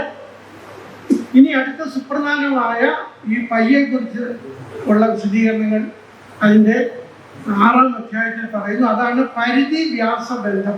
ഈ പരിധിയും ഇതിൻ്റെ വ്യാസവും തമ്മിലുള്ള ബന്ധം അതായത് പയ്യുടെ മൂല്യനിർണ്ണയം. ഞാൻ നേരത്തെ പറഞ്ഞത് തന്നെ ഒരു സമചതുരത്തിനകത്ത് ഒരു സർക്കിളിനെ കടത്തി വെച്ചിട്ട് ഇതിൻ്റെ പെർപെൻഡിക്കുലറായിട്ട് നമ്മൾ വരച്ചിട്ട് ഡയഗണൽസ് വരച്ചിട്ട് അത് കട്ടാവുന്ന സ്ഥലത്ത് വെച്ചിട്ടാണ് ശരിക്കും നമ്മളിതിൻ്റെ ഡയഗണൽസ് വെച്ച് കട്ടാവുന്ന സ്ഥലത്ത് വെച്ചിട്ട് സർക്കിൾ വരച്ച് എന്നിട്ട് ഇതിൻ്റെ തത്വങ്ങൾ ഉപയോഗിച്ചിട്ട് ഈ ട്രയാങ്കിൾസ് ആക്കി മാറ്റിയിട്ട് ട്രയാങ്കിളിൻ്റെ തത്വം നോക്കിയിട്ട് നമ്മൾ ഒരു കോഡ് വന്നാൽ ഒരു മൂല വന്നാൽ ഇപ്പം 4 കട്ടിങ് ഉള്ള ഒരെണ്ണം അതിൽ വെച്ച് നോക്കി എത്ര പയ്യയുടെ വരെ എത്ര കിട്ടും. അങ്ങനെ നോക്കുമ്പോൾ ഇത് അസംഖ്യമാകുമ്പോഴാണ് യഥാർത്ഥത്തിൽ 3.04 ആവുന്നത്. അതിന് മുമ്പ് കുറച്ചുകൂടെ വേരിയേഷൻസ് പോയിന്റ് കഴിഞ്ഞിട്ട് ഉണ്ടാവും. അത് നമ്മൾ ക്രമേണ കൂട്ടി എടുത്ത് കാണാനുള്ള ശരിയായ സാങ്കേതിക വിദ്യ, അതിൻ്റെ with proof with demo theorem കൃത്യമായിട്ട് ഇതിൽ പറയുന്നുണ്ട്. വൃത്തപരിചയ വ്യാസം കൊണ്ട് അയച്ചു കിട്ടുന്നത് ഇത് എങ്ങനെയാണ് എന്നത് വിത്തൗട്ട് എനി ഡൗട്ട്. അതിൻ്റെ ക്രിയകളൊക്കെ വളരെ കാര്യമായിട്ട് ഞാൻ പോലും വരച്ചു വെച്ചിരിക്കുകയാണ്. അപ്പോൾ ഇത് പുസ്തകത്തിൽ നല്ല കാര്യമായിട്ട് പേജ് 113 ഇത് നമുക്ക് അനായാസന പരസഹായം കൂടാതെ എനിക്ക് തോന്നുന്നു ഈ വൈക്കം രാജശേഖരൻ ഇത് വ്യാഖ്യാനിക്കുമ്പോൾ പണ്ട് മഹാബലിയെ എടുത്ത് വാമനൻ ദാനത്തിന് ചെല്ലുമ്പോൾ 3 അടി പണി വയ്ക്കുമ്പോൾ മഹാബലി പറയുന്നുണ്ട്, എൻ്റെ അടുത്ത് ദാനം വാങ്ങിച്ച് ഇനി ഒരാളുടെ കയ്യിൽ നിന്ന് ദാനം വാങ്ങിക്കാൻ പാടില്ല, അത് നീ സമ്പന്നനാണ്. അതുപോലെ ഈ പുസ്തകം വായിച്ച് പിന്നെ ഈ കണക്കിൻ്റെ കാര്യത്തിൽ നമ്മൾ വേറെ എങ്ങും പോകരുത് എന്നൊരു ഗൂഢോദ്ദേശം കൂടി അദ്ദേഹത്തിനുണ്ട്. കാരണം ഇനി വേറെ എങ്ങും നടന്ന് ഇയാൾ അന്വേഷിക്കാതിരിക്കാൻ ഇതിൽ ഇല്ലാത്തതായിട്ട് ഒന്നുമില്ല എന്ന് തന്നെ പറയും. ഇത് ഓയിലറാണ് ഇതിന് പയ്യെന്നുള്ള ഒരു അക്ഷരമൊക്കെ ഇട്ടത്. ഈ പുജാകോടി കർണ ന്യായം വഴിയാണ് പൈതഗോറസ് സിദ്ധാന്തം. ഇത് BC 400 തന്നെ ഈ പൈതഗോറസ് സിദ്ധാന്തം നമുക്ക് അറിയാമായിരുന്നു എന്ന് പറഞ്ഞാൽ അതിൻ്റെ തെളിവ് ഇതിൽ അദ്ദേഹം തരുന്നുണ്ട്. ഇന്ത്യയിൽ നിന്നുമാണ് ഇത് പോയെന്നുള്ള കാര്യത്തിൽ ഒരു സംശയമില്ല. കാരണം 1813 ബീജഗണിത എന്ന പുസ്തകത്തിൻ്റെ ആമുഖത്തിൽ സാക്ഷെ 1813 തൻ്റെ ബീജഗണിതത്തിൻ്റെ പുസ്തകത്തിൽ ഇത് സൂചിപ്പിച്ചെടുത്ത് ഇന്ത്യയിൽ നിന്നാണ് കിട്ടിയിരിക്കുന്നത്. ഒക്കെ അവർ തന്നെ പറഞ്ഞാണ്. ഇപ്പം നമ്മൾ വേറെ നമ്മളായിട്ട് പറയുന്നത് ഇവിടെ ക്ഷേത്രഗണിത രീതിയിൽ ഇതിൻ്റെ കർണവർഗം സീക്കറ്റ് ഭുജവർഗം പ്ലസ് കോടിവർഗം ഇത് കൃത്യമായിട്ട് തന്നെ പറയുന്നുണ്ട്. ഇവിടെ ഇതിൽ പൈതഗോറിയൻ ട്രയാഡ്സ് എന്ന് പറഞ്ഞിട്ട് ഈ ഇടയ്ക്കുള്ള ഇത് വെച്ചിട്ട് നമുക്ക് ഇടയ്ക്കുള്ളതിൻ്റെ എല്ലാം കണ്ടുപിടിക്കാം. ഒട്ടനവധി ഗണങ്ങളെ സെറ്റ്സുകളെ കണ്ടുപിടിക്കാം. അതിനൊരു തിയറം ഉണ്ട്, അതിൻ്റെ സിദ്ധാന്തമുണ്ട്. ആ ട്രയാഡ്സ് ഗ്രഹങ്ങൾ എല്ലാം കണ്ടുപിടിക്കുന്നതിന് നവീന മാർഗം ശ്രീ വൈക്കം പരമേശ്വരയ്യർ 1978 അദ്ദേഹത്തിൻ്റെ കാലത്ത് ഉള്ളിൽ അദ്ദേഹം അല്ലാതെ രാജശേഖരൻ്റെ പിതാവാണെന്ന് പറയുന്നതിൽ എനിക്ക് അങ്ങേയറ്റത്തെ അഭിമാനമുണ്ട്. ഈ മാത്തമാറ്റിക്കൽ രംഗത്ത് ഗണ്യമായ ഒരു സംഭാവന അദ്ദേഹത്തിൻ്റെ പിതാവ് നൽകിയിട്ടുണ്ട്. ഇതിൻ്റെ പ്രൂഫുകളിലേക്കും കാര്യങ്ങളിലേക്കും ഒന്നും പോകുന്നില്ല. വളരെ വേഗം ഞാൻ ഇതിനെ ഇതിൽ അപ്രോക്സിമേറ്റ് എന്നൊരു പദം കൂടി അവർ ഉപയോഗിക്കുന്നുണ്ട്.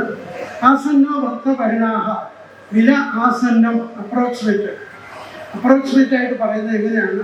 പയ്യയുടെ അപരിമേയത്തെ ഇറാഷണാലിറ്റിയെ കുറിച്ച് കൃത്യമായി പറയുന്നു.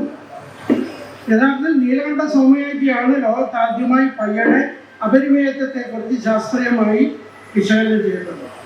ഇത് ഒരു വലിയ സംഭാവനയാണ് നമുക്ക് കിട്ടിയിട്ടുള്ളത്. അതുപോലെ ശ്രേണി യൂറോപ്പിൽ പയ്യയുടെ ലൈബിനിസിനോട് കൂടി അവിടെ ആവിഷ്കൃതമാകുന്നത് 1646 ഇതിനെ സംഗമഗ്രാമ മാധവൻ 1340 ആവിഷ്കരിച്ചിട്ടുണ്ട്. പയ്യന്റെ വ്യത്യാസം തമ്മിലുള്ള നൂറ്റാണ്ടുകളുടെ അകലം. ഇപ്പോൾ ശാസ്ത്രലോകം അതുകൊണ്ട് ഇപ്പോൾ അതിനെ പുനർനാമകരണം ചെയ്തിരിക്കുന്നു. മാധവ ലബിനി ശ്രേണി എന്നാണ് പയ്യയുടെ ഈ ശ്രേണിക്ക് പേര്. അത് ഇടാതിരിക്കാൻ നിർവാഹമില്ല. കാരണം 300 വർഷത്തിലേറെ ഉള്ള ഗ്യാപ്പാണ് ഇത് തമ്മിലുള്ളത്. ഇതിൽ നമ്മൾ ബൂളിയൻ ആൾജിബ്ര എങ്ങനെ വന്നു, ബൂളിയൻ ആൾജിബ്ര അതിൻ്റെ സംഖ്യാസമ്പ്രദായത്തെക്കുറിച്ച് ആര്യഭടീയ ഭാഷ്യത്തിൽ തന്നെ ഉള്ളതാണ്. അതേക്കുറിച്ച് വിസ്തരിക്കുന്നുണ്ട്. അതുപോലെ ഇതിനകത്ത് സാഹിത്യ വിധികൾക്ക് എൺമാൻ എന്നൊരു വാക്കുണ്ട്. കടൽ പ്രേമികൾക്ക് ഇഷ്ടപ്പെട്ട ഒരു വാക്കാണ്. ആളയച്ചിട്ടുണ്ടെന്ന് എൺമാനല്ല, ഇല്ലന്മാരില്ല. ഇത് ഈ എന്മാൻ എന്തുവാ എന്നൊരു ചിന്ത ഒരുപാട് ചർച്ച ചെയ്തിട്ടുള്ളതാണ്. ഇത് എന്ന് പറയുക എന്നർത്ഥമാണ്. ആളയച്ചിട്ടുണ്ട് എന്ന് പറയാനാവുന്നില്ല, ഇല്ലെന്നും പറയാനാവുന്നില്ല. ഇതാണ് അതിൻ്റെ അർത്ഥം. പക്ഷെ ഇത് നമ്മൾ പാടി കേൾക്കാൻ സുഖമാണ്. ഈ വാക്ക് എന്താണെന്ന് അതുകൂടി കഥകളി പ്രിയനായ രാജസേൻ ഇതിനകത്ത് കൂട്ടിച്ചേർത്തിട്ട് അപ്പം നിങ്ങൾക്ക് വേറെ ഉദ്ദേശിക്കാമല്ലോ. ഇദ്ദേഹം അത് ചെയ്തു വെച്ചിരിക്കുന്ന ആ വർണ്ണ പൊലിമ അത് കാണിക്കാൻ വേണ്ടി ഞാനത് പറഞ്ഞു. അതുപോലെ ഇത് സുദേവനെയൊക്കെ നമുക്ക് മനസ്സിൽ തെളിഞ്ഞു വരുന്ന ഒരു പദം. ഇതൊക്കെ 7-ാമത്തെ അധ്യായത്തില് ജ്ഞാനേനം എന്ന് പറഞ്ഞിട്ട് ഇതിൽ ഭുജാകോടി ജാക്കൾ, അതാണ് ആർ സൈൻ ആർ കൊസൈൻ മുതലായ ത്രികോണമിതിയുടെ അനുപാതങ്ങളും നിർവചനവും അവയുടെ പട്ടിക നമ്മൾ അത്ഭുതപ്പെടുത്തും. ഇവയുടെ പട്ടിക എങ്ങനെയാണ് എടുത്തത് സൃഷ്ടിച്ചത്. അത് എൻ്റെ സാങ്കേതികത്വം കൂടുതലായിട്ടുണ്ട്, അത് ഞാനതിലേക്ക് പോകുന്നില്ല. ഇത് റിഫൈൻഡ് സൈൻ ടേബിൾ നിർമ്മാണം യുക്തിഭാഷ ലോകത്തിലെ ആദ്യത്തെ കാൽക്കുലസ് ടെക്സ്റ്റ് എന്ന നിലയ്ക്ക് ഇതത് നമുക്ക് തരുന്നുണ്ട്. ഈ സൈൻ കൊസൈൻ എന്നിവയുടെ അനന്ത ശ്രേണി ഇൻഫിനിറ്റ് സീരീസ് കണ്ടെത്തിയത് മാധവൻ ഇത്ര സൂക്ഷ്മതയുള്ള സൈൻ ടേബിൾ ഉണ്ടാക്കിയത് കൂടാതെ പോളിനോമിയൽ എക്സ്പ്രഷൻസ് രൂപപ്പെടുത്തി എന്നിട്ട് അതിൻ്റെ ഇന്റർപ്രേഷൻ കണ്ടെത്തിയതും മാധവൻ തന്നെയാണ്. അവ ടൈലർ സീരീസിലേക്ക് പിന്നീട് അവർ അതിനെ കൊണ്ടുപോയിട്ടുണ്ട്. ഇതിൻ്റെ 8-ാമത്തേത് ജിയോമെട്രിക്കൽ തിയറംസ് ചർച്ച ചെയ്യുന്നു. 9-ാമത്തേതിൽ ക്ഷേത്രഫല നയനം എന്ന് പറഞ്ഞിട്ട് ചക്രീയ ചതുർഭുജ സൈക്ലിക് ക്വാഡ്രാറ്റുകളെ കുറിച്ച് ചർച്ച ചെയ്തു. ഇതൊക്കെ ആധുനികം എന്ന് വിശേഷിപ്പിക്കേണ്ട കാര്യങ്ങൾ അനായാസേന വിത്ത് പ്രൂഫാണ്. ഈ പ്രൂഫ് ഇല്ലാത്തതാണ് എന്ന് ധരിച്ചിട്ടുണ്ട് നമ്മൾ പലരും, പക്ഷെ ഇതിൽ വിത്ത് പ്രൂഫാണ്. ഇത് 10-ാമത്തേതിൽ ദശമാവൃത്തിയില് ഗോളഘന ഫലനയനം എന്നാണ്. ഗോളത്തിന്റെ ഉപരിതല വിസ്തീർണവും വ്യാപ്തവും കണ്ടുപിടിക്കുന്ന സൂത്രവാക്യം ഇതിൽ ഡെറൈവ് ചെയ്ത് അതെങ്ങനെ കണ്ടെത്താമെന്ന് കൂടി വിശദീകരിച്ചിരുന്നു. മറ്റുഭാഷയിൽ കോർഡിനേറ്റ് ജിയോമെട്രിയുടെ സഹായമില്ലാതെ അടിസ്ഥാന തത്വങ്ങൾ ഉപയോഗിച്ച് അതേസമയം കാൽക്കുലസിന്റെ തത്വങ്ങൾ പ്രയോജനപ്പെടുത്തിയാണ് ഗോളത്തിന്റെ ഉപരിതല വിസ്തീർണവും വ്യാപ്തവും കണ്ടുപിടിച്ചിരിക്കുന്നത്. ഇന്ത്യയിൽ സംഗമ ഗ്രാമ മാധവനോട് കൂടി ഇൻഫിനിറ്റ് സിമൽ അനാലിസിസും കാൽക്കുലസിന്റെ ആദ്യ ചുവടുവയ്പ്പുകളും നടന്നു എന്ന കാര്യത്തിൽ ചരിത്രകാരന്മാർക്ക് യാതൊരു സംശയമില്ല. ഇതെല്ലാം അന്നേ ഉണ്ടായിരുന്നു. അത് അവകലനം എന്ന ഡിഫറൻസിയേഷൻ പിന്നീട് ഭാസ്കരാചാര്യം മറ്റും ഉപയോഗിച്ച് കാണുന്നുണ്ടെന്ന് തന്നെ ഇതിൽ ആധുനിക കാഴ്ചപ്പാടിൽ സമാകലനമല്ല അഥവാ ഇന്റഗ്രേഷൻ വേണ്ട വിധം ഉപയോഗിച്ച് കാണുന്നത് കേരള സരണിയിലാണ്. അതിൽ മൾട്ടിപ്പിൾ ഇൻറ്റഗ്രേഷൻ വരെ പറയുന്നു. ഇത് നമ്മുടെ ഗണ്യമായ സംഭാവനകളിൽ പൈയുടെയും റേഡിയൻ്റെയും 12 ദശാംശ സ്ഥാനം വരെ പോകുന്ന സൂക്ഷ്മമായ വില കണ്ടെത്തൽ, അതുപോലെ സൈൻ പട്ടിക തുടങ്ങിയിട്ടുള്ള കേരള സരണിയുടെ 3 നൂറ്റാണ്ടുകളുടെ നേട്ടങ്ങൾ ക്രോഡീകരിച്ച് മലയാള ഗദ്യത്തിൽ എഴുതപ്പെട്ടിരിക്കുന്ന ഒരു ഗ്രന്ഥം എന്ന നിലയിൽ യുക്തിഭാഷയുടെ പ്രസക്തി എത്രയെന്ന് ഊഹിക്കാൻ പോലും ആവുന്നില്ല എന്നതാണ്. നമ്മുടെ ശാസ്ത്ര വിദ്യാർത്ഥികൾക്കും മലയാളികൾക്കും അവരുടെ സ്വകാര്യ അഹങ്കാരമായിട്ട് ഞാൻ ഇതിലെ വാക്കുകൾ എടുക്കുകയാണ്. സ്വകാര്യ അഹങ്കാരമായി മാറേണ്ടതാണ് ഈ 500 വർഷത്തിലേറെ പഴക്കമുള്ള യുക്തിഭാഷ എന്ന ഗ്രന്ഥം. അതുകൊണ്ട് എനിക്കും എല്ലാവരോടും പറയാനുള്ളത്, നമ്മൾ കുട്ടികൾക്ക് ആധ്യാത്മിക പാഠങ്ങൾ പറഞ്ഞു കൊടുക്കുന്നതോടൊപ്പം ഈ ആചാര്യന്മാരുടെ പരമ്പരയെക്കുറിച്ചും അവരുടെ സംഭാവനകളെക്കുറിച്ചുകൂടെ പറഞ്ഞു കൊടുത്താൽ ഈ കുട്ടികൾക്ക് അസാധാരണമായ വണ്ണം ശാസ്ത്ര യുക്തിബോധം ഉണ്ടാവും. അത് ആത്മീയതയ്ക്ക് കൂടുതൽ ശോഭ നൽകും എന്നൊരു റെക്കമെൻഡേഷൻ കൂടി ഇത്തരുണത്തിൽ എനിക്ക് പറയാനുണ്ട്. ഇത് അങ്ങനെ ചിന്തിക്കുന്നവരുണ്ടാകട്ടെ എന്ന് പ്രാർത്ഥിക്കുന്നു. ഇതിൻ്റെ വ്യാഖ്യാതാവിനോടുള്ള നീതി ഞാൻ നിർവഹിച്ചിട്ടില്ല. കാരണം വ്യാഖ്യാതാവ് വെച്ചിരിക്കുന്ന ഇതിൻ്റെ ഒരംശത്തിൽ പോലും ഇതിൽ എന്തുണ്ടെന്ന് മാത്രമേ പറഞ്ഞുള്ളൂ. ഇതിൻ്റെ ഭംഗി വായിച്ച് തന്നെ അല്ലെങ്കിൽ പഠിച്ച് തന്നെ അനുഭവിക്കേണ്ടതാണ്. അതിൻ്റെ മധുരം ഞാൻ ഇല്ലാതാക്കുന്നില്ല. വലിയ സാഹിത്യകാരൻ എൻ്റെ പ്രിയങ്കരനായ ഡോക്ടർ രാജശേഖരൻ ടി വൈക്കം, അദ്ദേഹത്തോടുള്ള എല്ലാ സ്നേഹവും ബഹുമാനവും ഒക്കെ ഇവിടെ പറഞ്ഞുകൊണ്ട് ഈ സുന്ദരമായ ഈ വേദിയിൽ ഇത്തരത്തിൽ യുക്തിഭാഷയെ ഒന്ന് തൊട്ട് പറയാൻ കാണിക്കാൻ സാധിച്ച സംതൃപ്തി ഞാൻ എല്ലാവരോടും നന്ദി രേഖപ്പെടുത്തുകയും ചെയ്യും. ഗണിത യുക്തിഭാഷയെ കുറിച്ച് നമ്മളുടെ 16-ാം നൂറ്റാണ്ടിലെ ഒരു പാഠപുസ്തകമാണ് യുക്തിഭാഷ. ഇതിലെ ആദ്യത്തെ 5 ചാപ്റ്റർ ഭാരതീയ ഗണിതം സ്മിത്ത് എന്ന് പറഞ്ഞ ഹിസ്റ്ററി ഓഫ് മാത്തമാറ്റിക്സ് എഴുതിയ സ്മിത്ത് പേര് പറഞ്ഞിട്ടുള്ള ഭാരതീയ ഗണിതം ഭാസ്കരാചാര്യരോടുകൂടി 12-ാം നൂറ്റാണ്ടിൽ നിലച്ചു വളർച്ച മുരടിച്ചു പോയി. പിന്നീട് ഒന്നും വളർന്നിട്ടില്ല. അതുവരെ ഉണ്ടായിരുന്നതിനെ വീണ്ടും നമ്മൾ പറഞ്ഞുകൊണ്ടിരുന്നു എന്നല്ലാതെ ഒരു അടി മുന്നോട്ട് പോകാൻ സാധിച്ചിട്ടില്ല എന്നുള്ളതാണ് സ്മിത്ത് 1927 സ്മിത്തിന്റെ വളരെ ഒതന്റിക് ആയിട്ടുള്ള ഹിസ്റ്ററി ഓഫ് മാത്തമാറ്റിക്സ് ഇദ്ദേഹം പറഞ്ഞു വെച്ചിട്ടുള്ളത്. ഇദ്ദേഹം ഈ ത്രൈരാശികം അങ്ങനെയുള്ള അരിത്തമെറ്റിക്സിലുള്ള നമ്മളുടെ ഭാരതീയ സംഭാവനകളെല്ലാം അക്രമണം ചെയ്തിട്ടുണ്ട്. പക്ഷേ അതിനുശേഷം 12-ാം നൂറ്റാണ്ടിന് ശേഷം ഒന്നും സംഭവിച്ചിട്ടില്ല എന്ന് പറഞ്ഞു.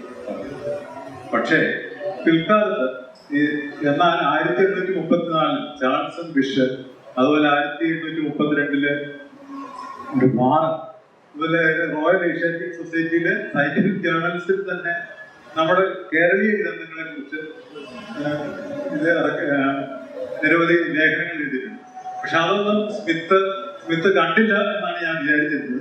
പക്ഷെ സ്മിത്ത് കണ്ടിട്ടുണ്ട് എന്നുള്ള സ്മിത്തിന്റെ ഗ്രന്ഥം മുഴുവൻ കൂടെ വായിച്ചപ്പോൾ നീ മനസ്സിലായി. പക്ഷെ സ്മിത്ത് അത് അക്നോളജ് ചെയ്യാൻ തയ്യാറായിട്ടില്ല. അതിനുശേഷം കേരളീയ സരണി സംഗമഗ്രാമ മാർഗങ്ങളോടുകൂടി ഈ ഫൈനൈറ്റ് മാത്തമാറ്റിക്സ് എന്ന് പറയും.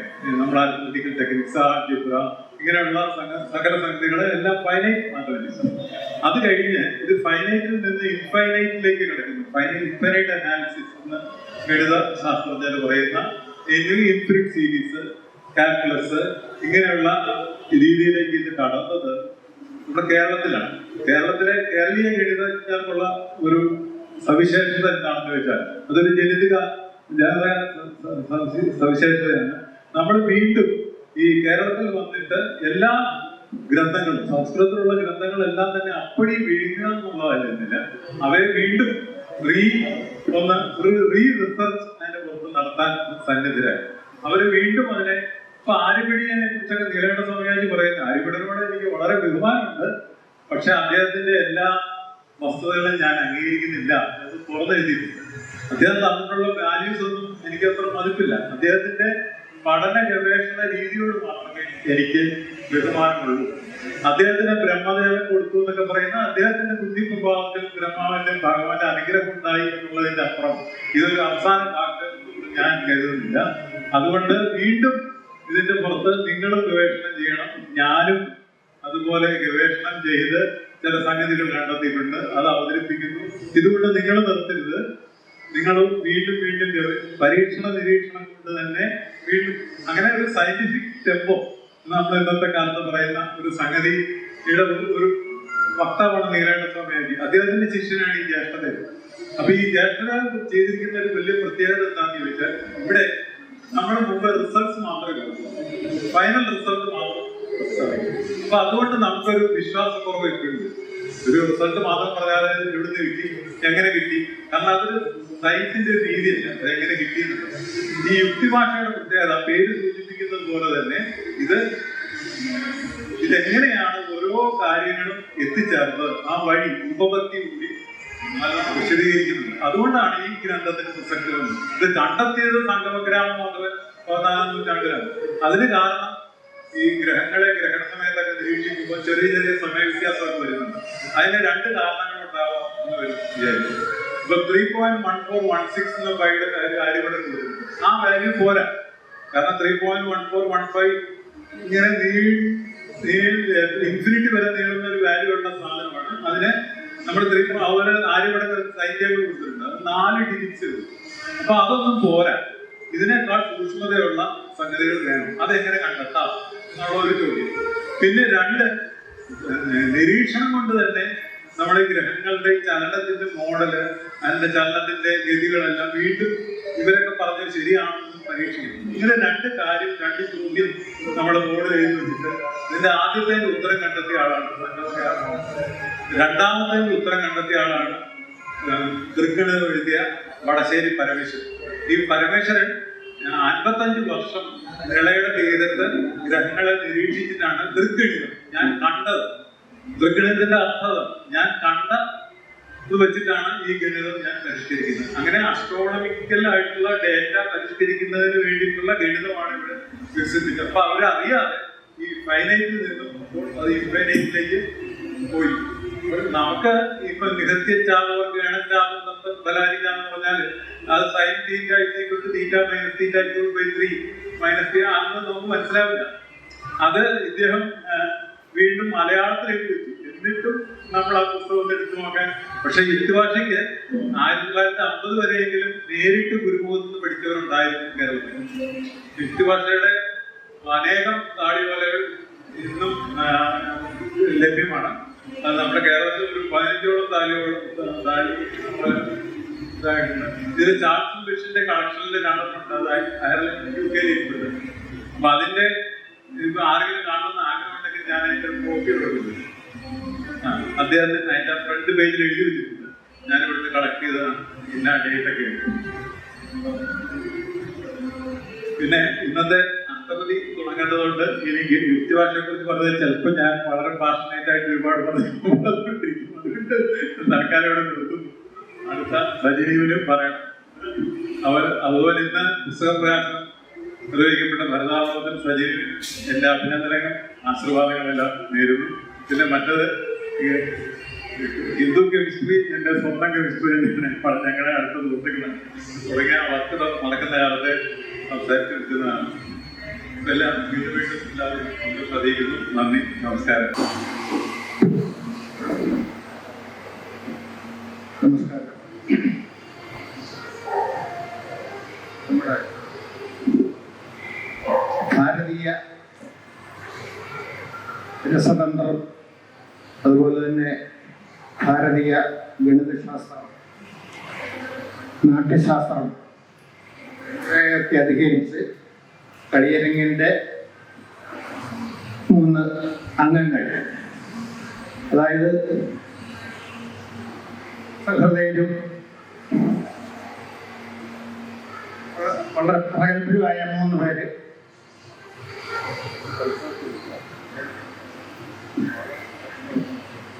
Shri E B. Suresh Kumar, doctor E B. Suresh Kumar sir, Shri Sajaneev Ithithanam,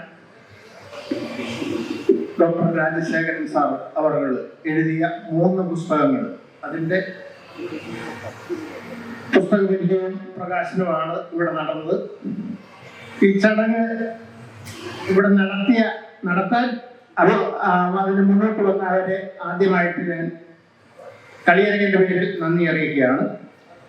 അതുപോലെ തന്നെ ഞാൻ മനസ്സിലാക്കിയുള്ളതും ഇത് ആദ്യ അവസാനം ശ്രദ്ധിച്ചതിൽ അല്പം ക്ഷമയും ഇതിനറിയാനുള്ള ആഗ്രഹമുള്ള ആർക്കും വളരെ ഉപകാരപ്രദമായ നല്ല ഒരു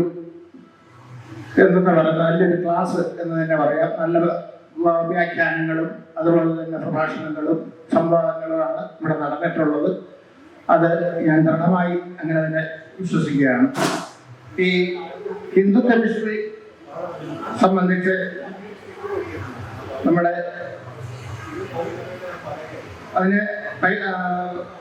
അതിനെപ്പറ്റി സംസാരിച്ചത് നമ്മുടെ ജയേന്ദ്രൻ സാറാണ്.